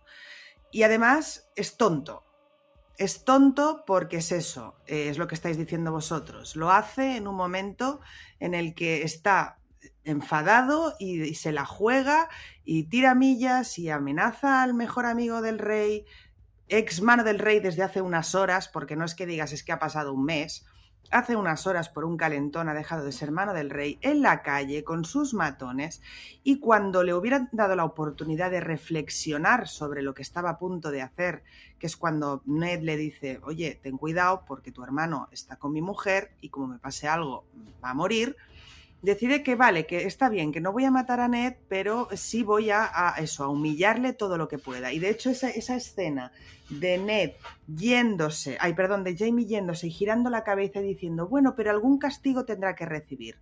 Pero tú, ¿quién te crees que eres? Jaime Lannister. Es como que no puedo, de verdad. No puedo porque encima es tonto. Entonces, más allá de eso, que por supuesto es una opinión nada sesgada y nada subjetiva, como podéis comprobar, más allá de eso, a nivel de narrativa, debo decir que es una escena muy bien escrita, es una escena en la que nos podemos imaginar muy bien todas las acciones de los personajes, podemos ver el terror que siente Ned en el momento en el que Jaime da la orden, porque hasta entonces tenía ese salvoconducto, el hecho de que Tyrion estaba con Cat. En el momento en el que Jaime toma la decisión de que sus hombres mueran, Ned yo creo que ya sabe que no va a salvarlos. Y por eso notamos ese terror, esa angustia de Ned, cómo intenta defenderles poniendo su propia vida en peligro, y prácticamente, porque es eso, se cae del caballo y como muy bien decía Berta, se podría haber roto la nuca y adiós muy buenas Ned. En fin, vamos a dejar ese tema, pero vemos ese terror y vemos esa acción y cómo poco a poco esa escena, cuando ya ha pasado todo, cuando Ned se desmaya, cuando Ned se despierta solo, porque todo el mundo lo está mirando y está solo y lo ves arrastrarse solo por la calle con sus últimas fuerzas porque está muy mal, y llega a Jory Castle porque sabe que no puede avanzar más allá de eso, y se queda allí acunándolo, y así se lo encuentran. Y hay como, yo cuando leía el resumen, hay un momento de muchísima tensión cuando hay toda esta pelea, y poco a poco es eso, la cosa se calma, la gente empieza a salir de la calle, aunque nadie le ayuda ni nada, y vemos esa escena terrible de Ned acunando a Jory Castle y a pesar de que está pues como está. Es una pena de escena, y ya os he dicho al principio en la presentación que es el primer resumen que me está costando ya hacer, porque ya veo por dónde van las cosas, y aunque la gente se ríe y se lo tome en coña, realmente yo sufro por este personaje muchísimo, y realmente sé que a partir de ahora va a ser cada vez más duro, así que por supuesto es que no puedo sentir más que odio y desprecio hacia el personaje de Jaime y hacia su comportamiento, lo siento mucho. Cero objetiva, la verdad. Bueno, la verdad es que lo que ha dicho Bea es bastante conmovedor y se nota mucho el aprecio que tiene hacia el personaje. A ver, son muchas cosas aquí las que comentar, ¿no? Lo primero, habéis mencionado la escena de la serie y claro, releyendo el libro noto que efectivamente hay diferencias, ¿no? En la serie llega a haber un duelo entre Jaime y Ned que aquí no se presenta. Aquí al final Jaime no ataca directamente a Ned y vemos una especie de... como que Ned muere porque se le cae como el caballo encima, o sea, una cosa un poco embarrada, un poco... nada épico, ¿no? Diría, ¿no? Es una escaramuza muy sucia entre las calles de una ciudad y no parece un duelo singular en plan épico, ¿no? La muerte de Jory Lloro, que desde luego creo que queda mejor en la serie, la verdad, es bastante... Cuando Jaime atraviesa a Jory con la espada, creo que queda muy, muy guay. Y aquí ya digo, es todo más sucio, más complicado. Tiene otro estilo. Yo creo que tal y como escribe Martin, que Martin escribe, no le gusta normalmente presentar como grandes batallas, sino más bien o escaramuzas o momentos más realistas y más crudos de los combates.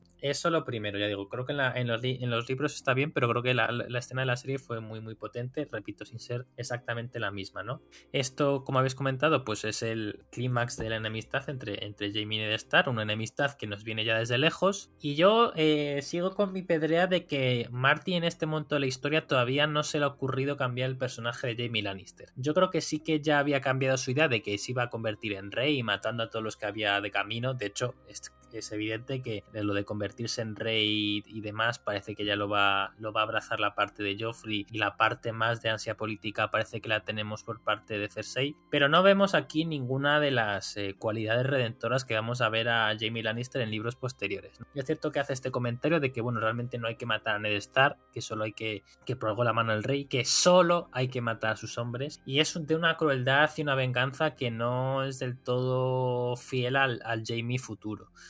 Es cierto que los Stark han ofendido a su hermano, es cierto que le han secuestrado, pero también es evidente que para Jaime Lannister el resto de personas del mundo que no son él y su hermana no valen nada, ¿vale? Pues dentro de que no valen nada, los norteños valen aún menos. Y norteños, que encima son soldados, que es populacho vil, pueblo llano, que ni siquiera son nobles, pues valen menos todavía. Así que bueno, para Jaime Lannister para su mentalidad, ordenar matar a estos soldados que van con el Stark es como pisar hormigas. Realmente no tiene una mentalidad de ellos. Y es una mentalidad muy de Tywin. Esa desprecio que tiene Tywin hacia todos los que no son de su familia y más aún todos los que son del pueblo llano, yo creo que se ve aquí reflejada en Jaime. Repito, en Jaime que yo creo que no está suficientemente desarrollado. Sabéis que Jaime es seguramente mi personaje favorito de la saga, sabéis que Jaime me gusta mucho, pero no este Jaime. Yo en este Jaime y el Jaime que me gusta no es una buena persona, hace cosas horribles y ya hemos dicho más veces que me parece discutible que esté un arco de redención. Pero este Jaime todavía lo veo muy caricaturesco, que es muy todavía príncipe de la Bella Durmiente de Shrek 2 y no es el personaje que, repito, con un gris oscuro que vamos a ver sobre todo a partir de Tormenta de Espadas. Me ha hecho mucha gracia lo del príncipe de Shrek, y es que es verdad, porque además justo cuando releía el capítulo, ¿no? para hoy, para este podcast, me ha hecho mucha gracia porque durante el capítulo hace como un gesto, ¿no? Un gesto de apartarse el pelo hacia atrás, y mientras lo leía he dicho yo, es tal cual la escena del príncipe encantador. Pero concuerdo mucho con lo que has dicho, Javi, sobre esa arrogancia, ¿no? que demuestra Jaime en este momento de su personaje, ¿no? Y estoy de acuerdo contigo en que muy probablemente a estas alturas de la historia Martin tenía en su cabeza ese Jaime, pues eso, destinado a ser ese némesis, ¿no? Un Jaime quizás más prototípico, más villano de lo que quedó realmente después en la saga, ¿no? Y sobre todo esa arrogancia, ¿no? Esa arrogancia con lo que hace todo, ¿no? Todas las acciones que hace en este libro están marcadas pues por esa arrogancia que dice, realmente Jaime no piensa en las consecuencias, y no piensa en las consecuencias porque sea idiota o porque no se le ocurran. Realmente es es arrogancia pura, ¿no? Es voy a hacerlo y si tiene consecuencias pues las enfrentaré porque soy Jaime Lannister y soy el mejor del mundo, ¿no? Y realmente yo creo que por eso antes mencionaba en la pregunta que Tywin incluso llegaría a no aplaudir, pero sí a aceptar, ¿no? El que Jaime hiciese eso, porque realmente ver a su hijo como esa figura, ¿no? Esa figura que representa pues lo que es la casa Lannister, ¿no? Ese poder ante todo, y él no se arrodilla ante nadie y no se frena ante ninguna consecuencia. Yo creo que para Tywin pues por eso es su hijo soñado, ¿no? Por eso es su hijo bonito y su heredero perfecto, etcétera, etcétera. Pero bueno, realmente, como muy bien decía Bea, es una escena desgarradora, ¿no? Para nosotros que lo vemos desde el punto de vista de Ned, que pierde no solo a sus hombres, sino, como también mencionaba Santi, a esos amigos, ¿no? A esos amigos con los que lleva años viviendo, que sentaba en su mesa, con el que compartía pues su vida. Realmente es muy muy triste esa escena en la que Ned pues se queda solo, ¿no? Con esos, dice literalmente en el capítulo, se quedó solo con sus muertos, y es verdad, no se queda solo acunando el cadáver de Jory Castle, en un estado de shock absoluto, ¿no? Y para finalizar este análisis quería rescatar una parte que también ha pincelado Bea y lo ha dicho así como muy por encima, ese momento en el que Ned menciona cómo la gente, ¿no? Las personas que viven en Desembarco del Rey han visto toda esa escena incluso cuando ya se han ido los hombres de Jaime Lannister, pues se les pasa el miedo y empiezan a salir poco a poco de las casas o pasa alguien por la calle, etcétera, pero que absolutamente nadie acude en su ayuda, ¿no? Y realmente es algo que de primeras nos puede sorprender, ¿no? Realmente es algo que a nosotros, pues como seres humanos, siempre nos sorprende ese gesto de esa falta quizás, ¿no? De cierto tipo de empatía, de cómo ves a alguien tirado en el suelo y no corres a ayudarle, ¿no? A socorrerle.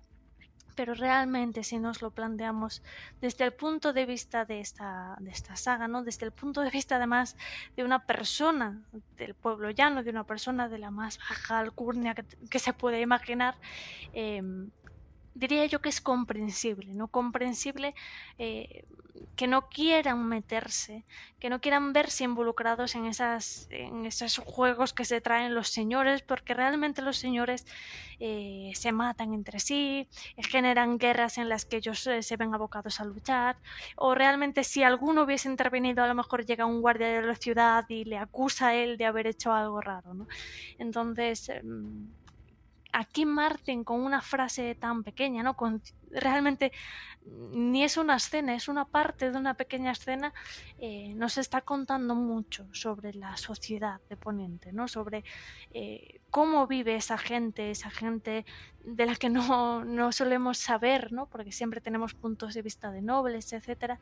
Cómo vive esa gente, pues todos estos juegos que se traen sus señores, ¿no? Los señores nobles, los caballeros, etcétera.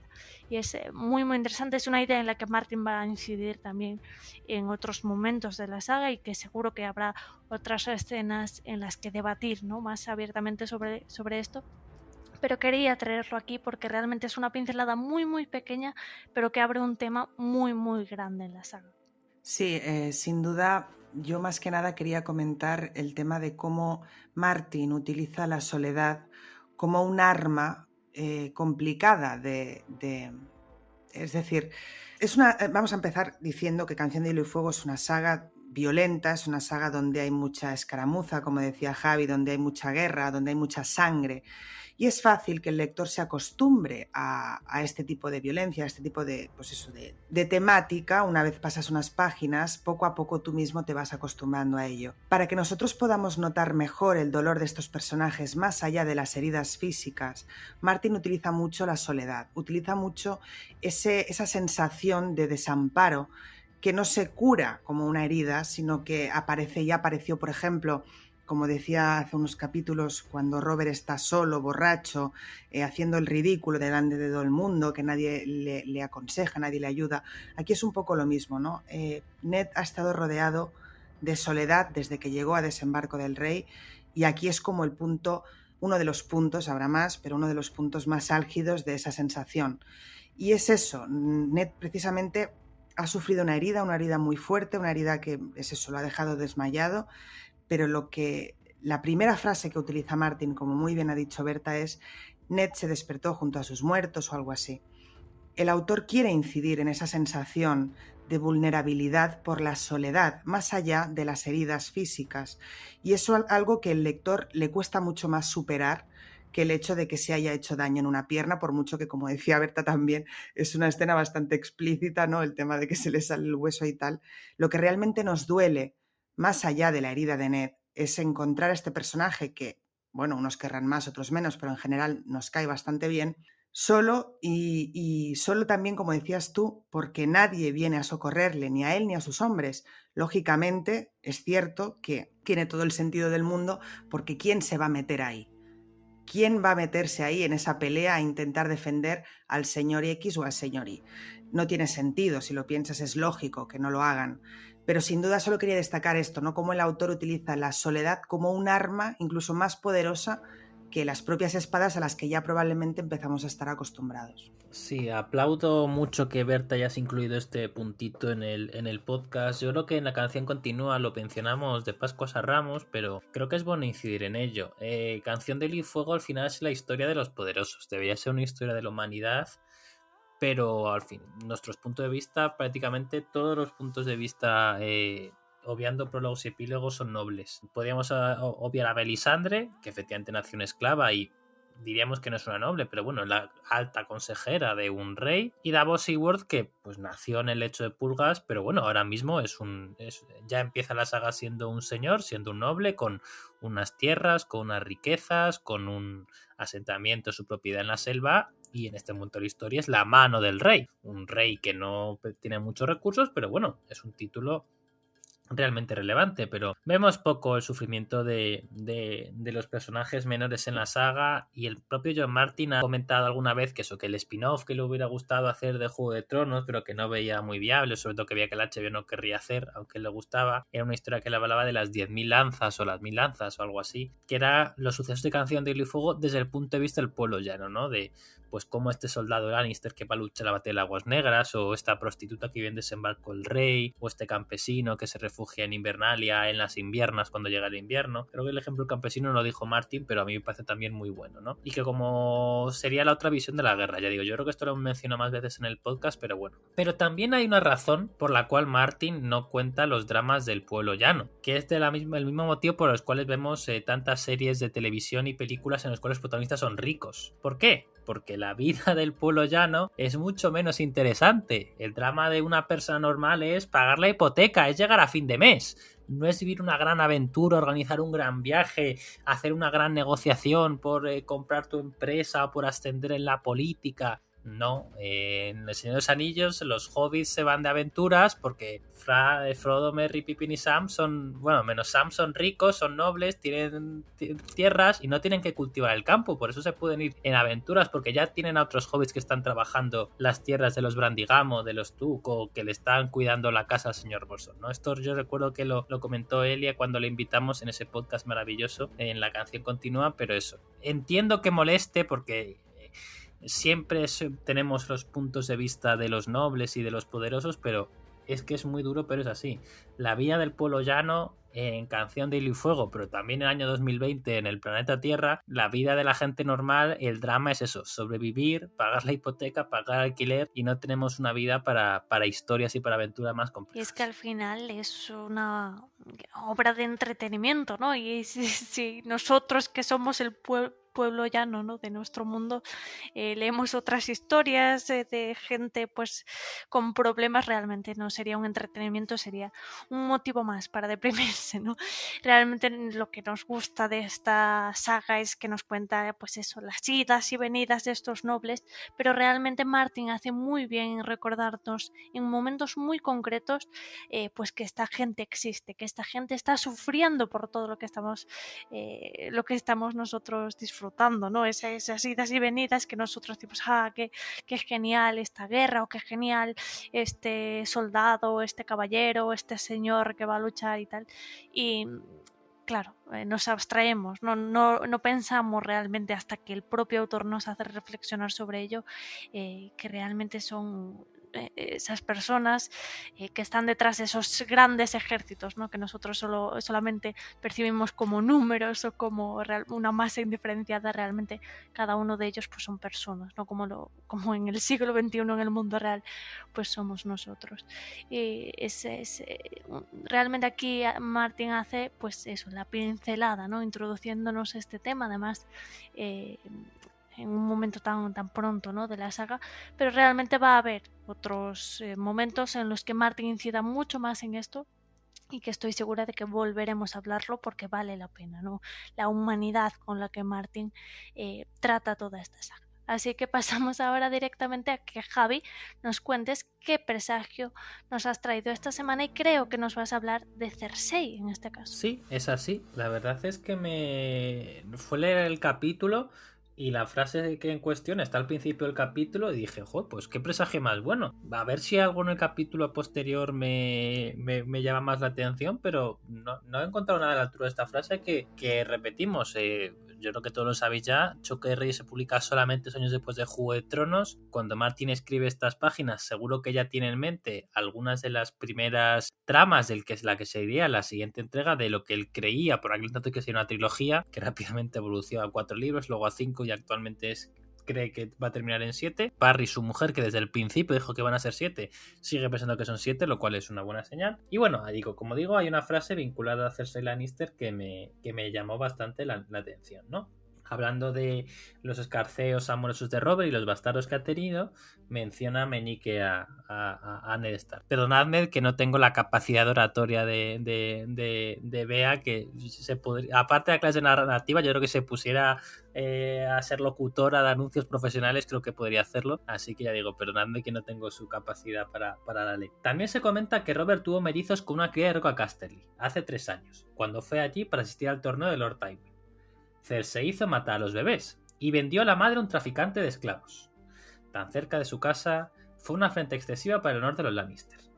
Es decir, a una mujer que ha tenido hijos con Robert Baratheon, recordemos, su esposo con el que está casado, Cersei hizo matar a los bebés y vendió a la madre a un traficante de esclavos. Y eso, por supuesto, nos recuerda lo que hará Cersei, ordenará hacer Cersei en Choque de Reyes.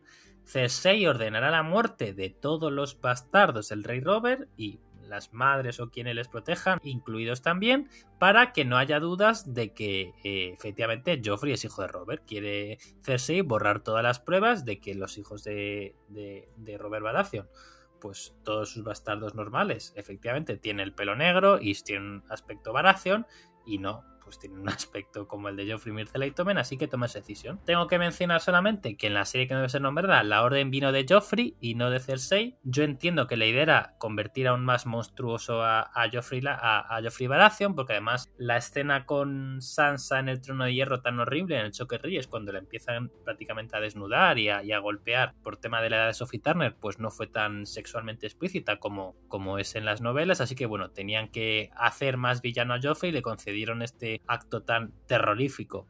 Creo que para mí quizás sea el acto más villanesco de toda la saga, y fijamos que está hablando de la boda roja, pero ordenar matar a bebés, seres absolutamente niños, o sea, no ya niños, bebés, como ordena matar Cersei, ya digo, o sea, la boda roja matan a más gente y por tanto por volumen es peor, pero el crimen más horripilante lo ordena hacer Cersei Lannister. Ya digo, en la serie lo ordena hacer Joffrey, entiendo que para hacer peor a Joffrey, pero también beatifica más al personaje de Cersei, y ciertamente la Cersei de la serie es un personaje menos oscuro, aparte mucho menos sexual y menos... Sí ha habido poder, pero mucho menos sexual y mucho menos oscuro, mejor persona, más madre que villana, pues eso, le quita este aspecto al personaje de Cersei de la serie, pero bueno, luego hará otros actos terribles, así que tampoco es un personaje precisamente santo en la serie que no debe ser nombrada. Así que bueno, tras este rollo que os he soltado, lo que os pregunto sin más dilaciones, ¿cuál fue vuestra reacción o qué entendisteis vosotros o si os duele tanto como a mí me penetra en el alma lo que leímos en Choque de Reyes, que Cersei ordena asesinar a todos los bastardos de Robert a los cuales tienen acceso, incluyendo bebés como el pequeño bebé de Barra? A ver, vamos a partir de primero que todo de la premisa que obviamente nosotros ya conocemos la historia entera y de saber de que Cersei con muy poquitos años, muy posiblemente asesinara a Melara Heatherspoon porque le dijo que se quería casar con Jaime. O sea, si hace eso con la que era su amiga de esa época, imagínate lo que no hará para quitarse de en medio los rastros de lo que ella en su momento considera manchas en su honor, o simplemente por el hecho de decir, mira, yo sé que mi marido me engañó muchísimas veces y me los voy a cargar a todos. O sea, para mí es uno de esos momentos de quiebre del personaje, de decir, a Cersei se le va la olla y nos damos cuenta nosotros como lectores de que es una persona que no está bien desde ningún punto de vista. O sea, no lo hemos hablado muchas veces y sobre todo, Javi, tú siempre has insistido en ello.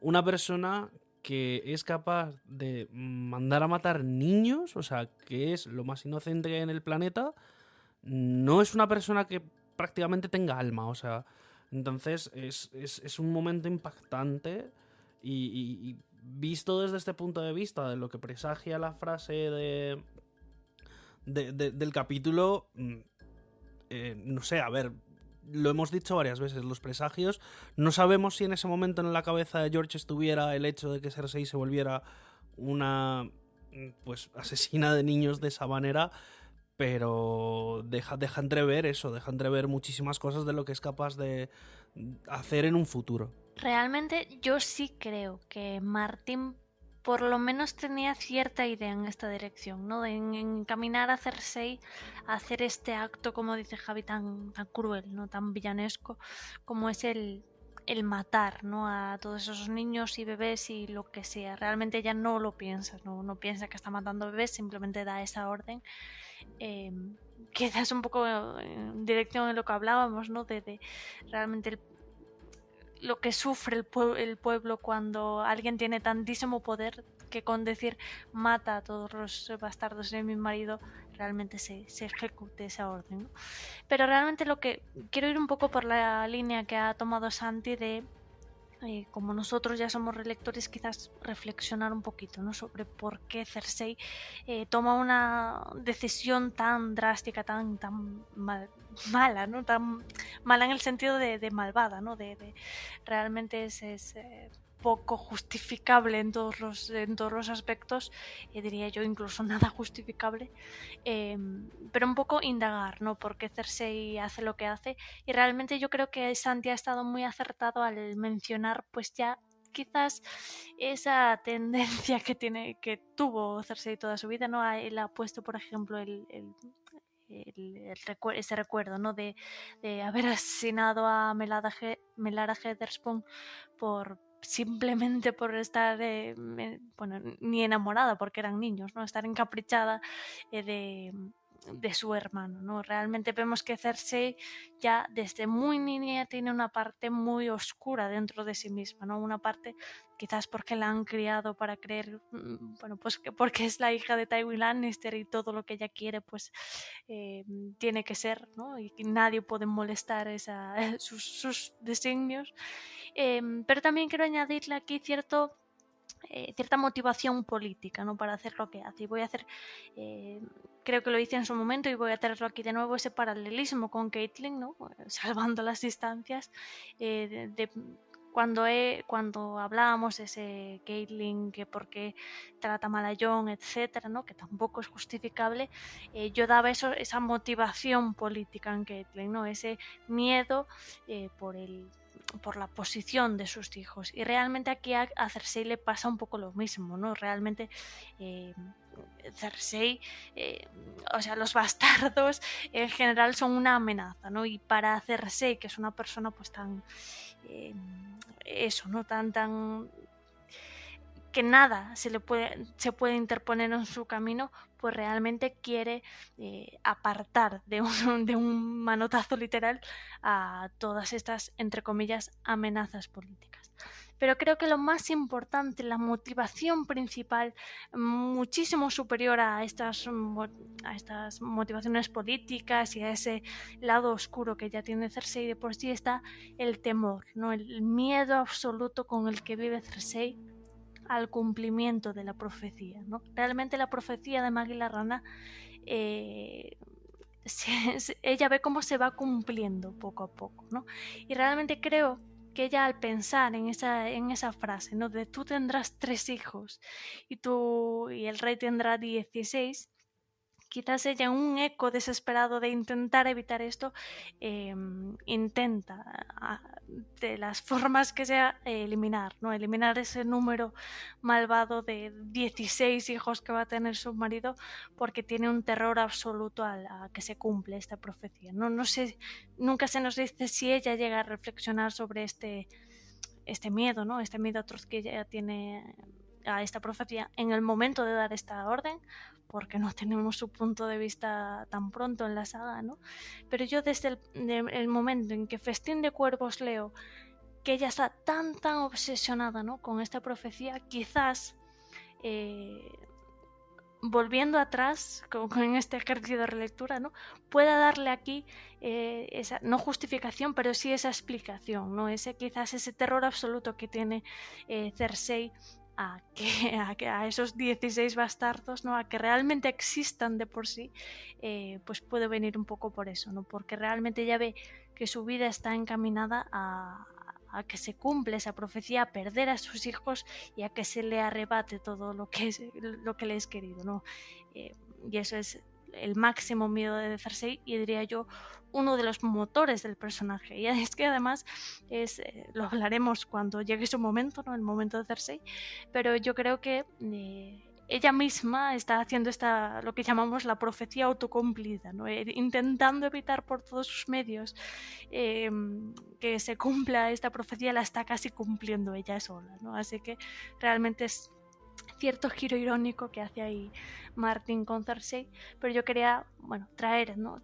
Recordar por lo menos a los oyentes que también en este punto de la historia Cersei ya estaba aterrada por todo eso, que no es justificación, pero sí quizás podríamos decir una explicación a por qué hace lo que hace. Sí, la verdad es que me ha parecido muy interesante que sacarais a la palestra este tema y sin duda esta última reflexión de Berta me hace pensar, porque supongo que todos tendemos a eso, ¿no?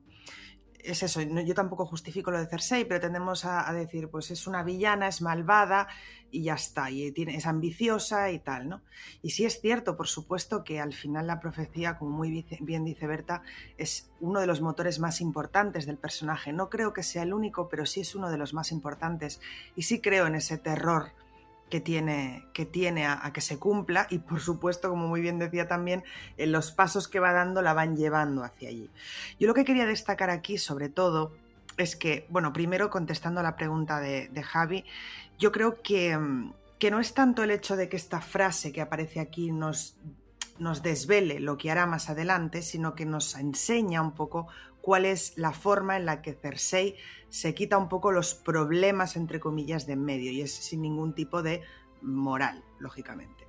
Pero más allá de eso, me parece interesante destacar que hasta ahora hemos visto a Cersei, y las 2 veces que la hemos visto, así como más en una situación en la que podríamos definir que es villana, es cuando Jaime tira a Bran por la ventana, y ella está realmente aterrada y ella en realidad es la que le dice al hermano, pero ¿qué has hecho? ¿Pero qué tal? ¿No?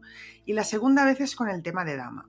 Hasta ahora hemos visto a una Cersei que, a pesar de que es egoísta y mira por sus intereses, no habíamos visto todavía esa maldad en el sentido de que no es ella la que tira a Bran por la ventana y pues lo de Dama no deja de ser pues eso, un lobo, y lo hace, pues podemos entender que lo hace para defender a su hijo. En este momento, en esta pequeña frase que nos dice Meñique, en la que dice que Cersei mató a esos bebés y mandó a la amante de Robert, la vendió como esclava, es cuando realmente nos damos cuenta de lo mala que es Cersei. Hasta ahora, pues eso, era una persona, incluso podíamos llegar a entender que Jaime, por ejemplo, cuando tira a Bran es como el que lleva las riendas, ¿no? Y ella es como la que se queda en ese estado de shock por las circunstancias. Pero aquí vemos realmente que ella tiene ese poder de decisión, tiene ese impulso malvado, por decirlo de una manera, villanesco, de realizar ese tipo de acciones sin necesidad de que su hermano tenga nada que ver ahí. Ni tampoco por un tema, pues eso, para defender a su hijo Joffrey. Entonces, yo, por ejemplo, me ha impactado mucho al leerlo de decir, pero es que hay que ser mala, es que hay que ser mala. Y hasta entonces yo no había, si nos ponemos en los ojos de un lector que se lee la novela por primera vez, creo que no habíamos tenido todavía esa sensación real de maldad por parte de Cersei. Y es esta pequeña frase, este pequeño, pues eso, ¿no? Este pequeño apunte que hace Meñique entre tantas otras cosas, entre todas esas infidelidades de Robert, cuando nos está mostrando hasta dónde es capaz de llegar Cersei. Por lo tanto, no sé si está tan relacionado con lo que vendrá después, pero sin duda es el momento en el que Martin nos está lanzando a la cara, pues eso, ¿no? De lo que es capaz un personaje como Cersei. Sí, la verdad es que me ha gustado mucho lo que habéis comentado vosotros, ¿no? Y como has dicho tú muy bien, Bea, es una sola frase, pero implica tanta maldad. Es cierto que ya hemos visto la maldad de Cersei mismamente cuando ordena la muerte de Dama. Esa frase no recuerdo cómo es literalmente, pero dice, hay otro lobo. O sea, cuando Nymeria ha huido, pero hay otro lobo, y exige la muerte de Nymeria como pena por haber atacado a Joffrey. Que bueno, si le hubiera cortado una mano, pues todavía, pero Joffrey sale bastante bien parado de ese incidente que vimos en el primer capítulo de Sansa, pero bueno, eso ya es agua pasada. Y bueno, pasamos a la sección de teorías de esta semana, que el postulado es bastante cortito, pero yo tengo realmente interés por lo que opináis vosotros, porque a mí la verdad es que es una teoría que me gusta muchísimo, pero entiendo que no todos la compréis. Bien, todos tenemos presente lo que pasa en este capítulo. justo después de que Ned Stark abdique de su puesto como mano del rey, de que anuncie que va a dejar la capital, aparece misteriosamente Meñique, capítulo pasado, y le dice a Ned Stark que le lleva a llevar al burdel que tanto tiempo lleva buscando Ned Stark. Qué curioso que Joffrey sabía exactamente el burdel que le interesaba a Ned Stark. Pero bueno, se dirige al burdel. Este capítulo, que lo presenciamos, está Meñique con Ned Stark en el burdel, y cuando salen del burdel, de repente, de manera muy misteriosa, qué casualidad, aparece Jaime Lannister con una hueste de Lannister lo suficientemente grandes como para que no haya batalla, para que el duelo, hemos dicho antes que no era un duelo, pero que esta confrontación sean vencedores los Lannister de manera clara por la abrumadora superioridad numérica. Así que bueno, qué curioso que Meñique pues supiera lo que quería Ned Stark y Meñique estuviera con Ned Stark y que justamente apareciera Jaime Lannister. Entonces, lo que básicamente enuncia esta teoría, que a mí me parece realmente...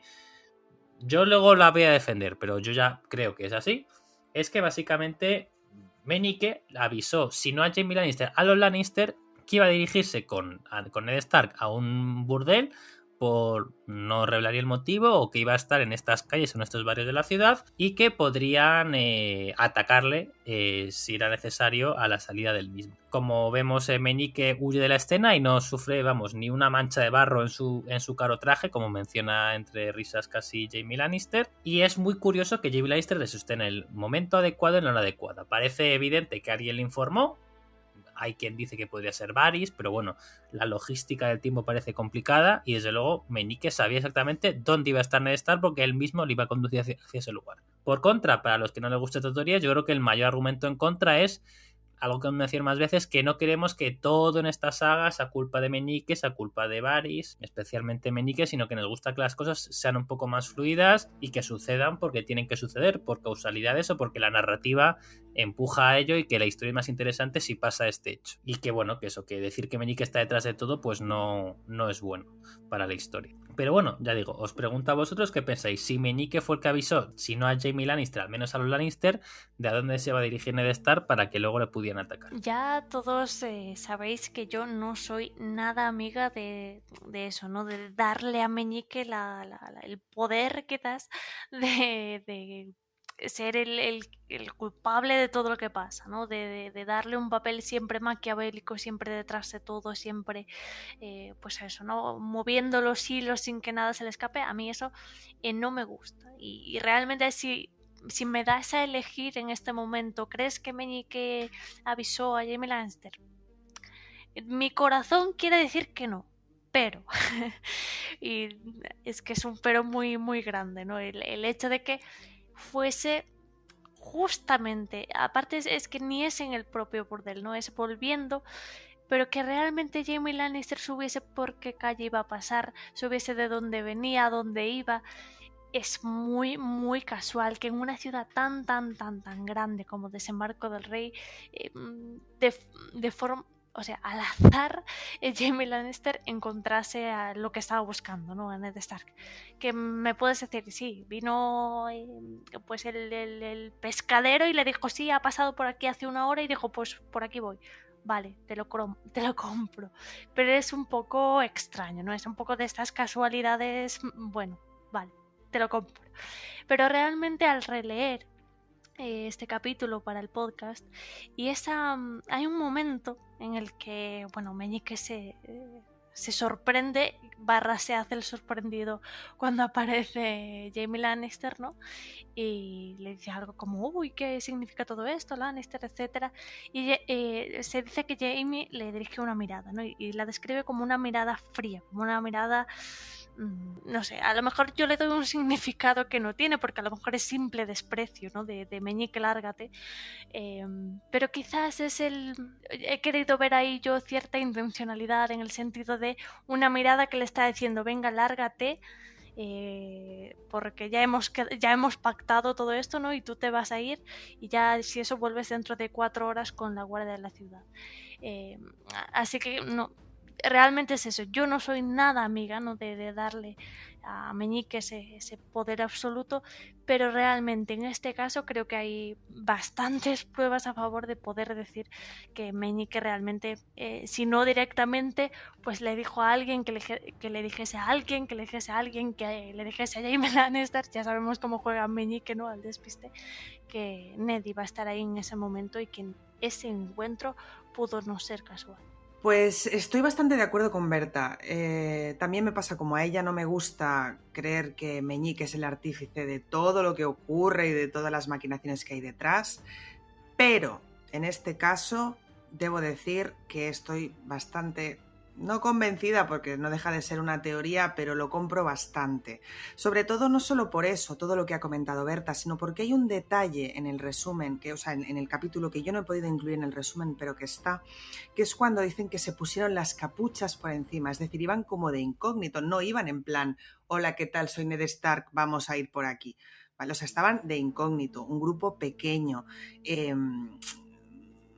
Yo sí creo que Meñique tuvo algo que ver ahí. Creo que realmente era una forma de ganarse. Lo que igual no podía sospechar Meñique es que igual a Jaime se le fuera la mano con Ned. Él dijo, mira, Ned está aquí, es lo que hay. Entonces, en un momento dado, Jaime podría haberse se le habría ido la mano y matar a Ned, pero de alguna forma creo que es la manera más efectiva de que Ned se fíe de Meñique, porque al final se encuentra con él en esa situación, pues eso, de que les están atacando, y claro, Meñique estaba ahí, Meñique no tenía nada que ver, y prácticamente, y esa mirada fría que dice Berta, incluso podría ser una forma de como de eso, de darle más confianza a Ned de Meñique. Entonces, y sí, voy a ir a buscar a la guardia, me voy, yo le ayudo, no se preocupe. De hecho, el tema de decirle, pero ¿qué estás haciendo? Pero le dice a Jaime, pero ¿qué estás haciendo, Lannister? Pero estás loco, pero es la mano del rey, no sé qué. Todo eso lo que hace es crear una confianza. No sé si Meñique le informó evidentemente a Jaime de que quería ganarse la confianza de Ned, lo dudo muchísimo, pero ya sabemos cómo es Meñique, él sabe jugar sus cartas muy, muy bien. Entonces yo estoy convencidísima. Es que mira, ya no es que te lo compro, es que estoy convencida de que Meñique ahí tuvo algo que ver, porque es que son demasiadas casualidades y bueno, sabemos que los escritores dejan poco al azar y Meñique todavía menos. Bueno, la verdad es que me alegra que compartáis mi aprobación de la teoría, porque yo temía que fuerais racios. A mí la verdad es que me parece que es todo sospechosamente parecido, y creo que es una muestra de lo bien que escribe Martin, porque igual que hay cosas más o menos evidentes, esto es muy muy sutil, ¿no? Tú al final te das cuenta de que es muy difícil que Jaime se encontrara a Ned Stark, por el detalle además que comentaba Bea, muy bien dicho el tema de las capuchas, y que además le da un poco un giro más al personaje de Meñique, ¿no? Le vuelve más retorcido de una manera, repito, muy sutil, que de hecho seguramente que mucha gente en primera lectura o en segunda o en varias ni se había dado cuenta, ¿no? Yo creo que me di cuenta cuando publicamos Unes en los Terrenos, que creo que ya lo hemos mencionado y compartido alguna vez, de por qué Meñique le va ganando la partida a Varys, y menciona cómo sospechosamente aparece Jaime en el lugar indicado, el momento indicado para atacar a Ned Stark, para beneficiar a Meñique, porque evidentemente Meñique busca el caos, quiere que haya un enfrentamiento ya entre Stark y Lannister, y además de una manera diferente a la de Varys. Varys lo hemos tenido hace 2 capítulos diciendo que quería guerra pero no todavía. Evidentemente Jaime Lannister enfrentándose contra Ned Stark y dejándolo herido implica guerra lo antes posible, acelerar el conflicto, así que todo será pedir de Milhouse para Meñique en este caso, aunque bueno, realmente sería pedir de Milhouse. Aquí veas la experta de los Simpsons, pero creo que realmente no es del todo bueno, ¿no? Pero bueno, el caso es que sí, a mí me encaja muchísimo. Y iba para coronar esto un momento más que lo he encontrado. Muchos personajes de la saga tienen una opinión muy mala sobre Meñique, pero Jaime Lannister, que no es demasiado inteligente, tiene una opinión buena sobre él, ¿no? En Festín de Cuervos, Jaime está pensando maneras de que se sigue gente tener tanta influencia sobre Tommen, sobre el Consejo Privado. Se llega a plantear otros candidatos para ser mano del rey. Dice, y si Cersei puede ser, como cree su poder, dice, Ser Kevan podría estar de acuerdo en servir como mano de Tommen. Si no, dice que los 7 reinos no carecen de hombres capaces. Menciona a Forley Prester, por supuesto, a Basairo Lannister. Roland Greyjoy, también de las Tierras de Occidente. Dice, si alguien que no fuera de las Tierras de Occidente era necesario para hacer los Tyrell, estaba siempre Mathis Rowan, dice, o incluso Petyr Baelish. Dice, Meñique era tan amigable, tan cercano como astuto. pero demasiado del pueblo bajo, demasiado plebeyo, como para amenazar a alguno de los grandes señores, con ninguna espada a su cargo, la mano perfecta. Claro, primero de que Meñique no es consciente del terror, o sea, y estoy pensando aquí en gulags y en campos de concentración y en el terror colosal y en el régimen autoritario que despertaría un poniente con tomen de rey de Poniente y mano del rey Meñique, o sea, sería, vamos, un régimen absolutamente dramático para cualquier amante de los derechos, de las libertades y de estar con vida, ¿no? Pero bueno, y que eso, o sea, que Jaime plantee esto implica que, como he dicho, no es una persona demasiado inteligente, ¿no? Pero eso, que Jaime tenga tan buena impresión de Meñique suena un poco también a servicios prestados. Ha llegado un rumor de Meñique según la cual este tipejo, Ned Stark, los responsables de secuestrar a tu hermano, va a ir a este sitio y encima está casi tejido y encima ahora no tiene cobertura legal porque ha dejado de ser hermano del rey, ¿no? Suena que Meñique ha estado trabajando para los Lannister, o al menos ha estado beneficiando a los Lannister, o al menos esto ha sucedido mientras Jaime estaba en desembarco del rey y por eso Jaime tiene tan buena impresión sobre él. Ya digo, solo es un detallito, pero eso, aparte de reiterar mi asombro ante que a Jaime le parezca que Meñique pudiera ser una buena mano del rey, cuando es de los personajes más oscuros y que vamos, que más con menor desprecio hacia el resto de la humanidad que vemos en Poniente, me parece otra pista más de eso. Confirma, yo creo que la teoría, yo creo que al final hemos llegado a bastante consenso, de efectivamente Meñique le puso la trampa a Ned Stark y fue el que avisó a Jaime Lannister para que le atacara a la salida del burdel. Sí, realmente pudo responder a esos servicios prestados, ¿no? Que quizá yo fuese él con esa idea en la cabeza cuando, como bien dices en Festín de Cuervos, propone esa idea, ¿no? También, como bien has mencionado, en reflejo de que Jaime no es la persona más habilidosa del mundo en sus aptitudes políticas y de que además Meñique, como hace con todo el mundo, ha conseguido engañarle, ¿no? Esa fachada que lleva siempre Meñique de soy amigo de todo el mundo, ayudo a todo el mundo y no aspiro a nada más, ¿no? Porque soy tan plebeyo que ni os imagináis a lo que aspiro, pues ha conseguido engañar a Jaime Lannister como a muchísimos otros, incluyendo a Ned, ¿no? A Ned, y muy probablemente, como mencionábamos, porque en este capítulo se le da pues se pone un poco de su lado, entre muchas comillas, ¿no? Ned recibe esa impresión de que cuando se ha enfrentado a Jaime Lannister, pues era Meñique el que estaba a su lado, era Meñique el que corrió a buscar ayuda, ¿no? Para socorrerle, y realmente es uno de los primeros clavos en cierto ataúd de cierto personaje que no voy a mencionar para no herir la sensibilidad de Bea.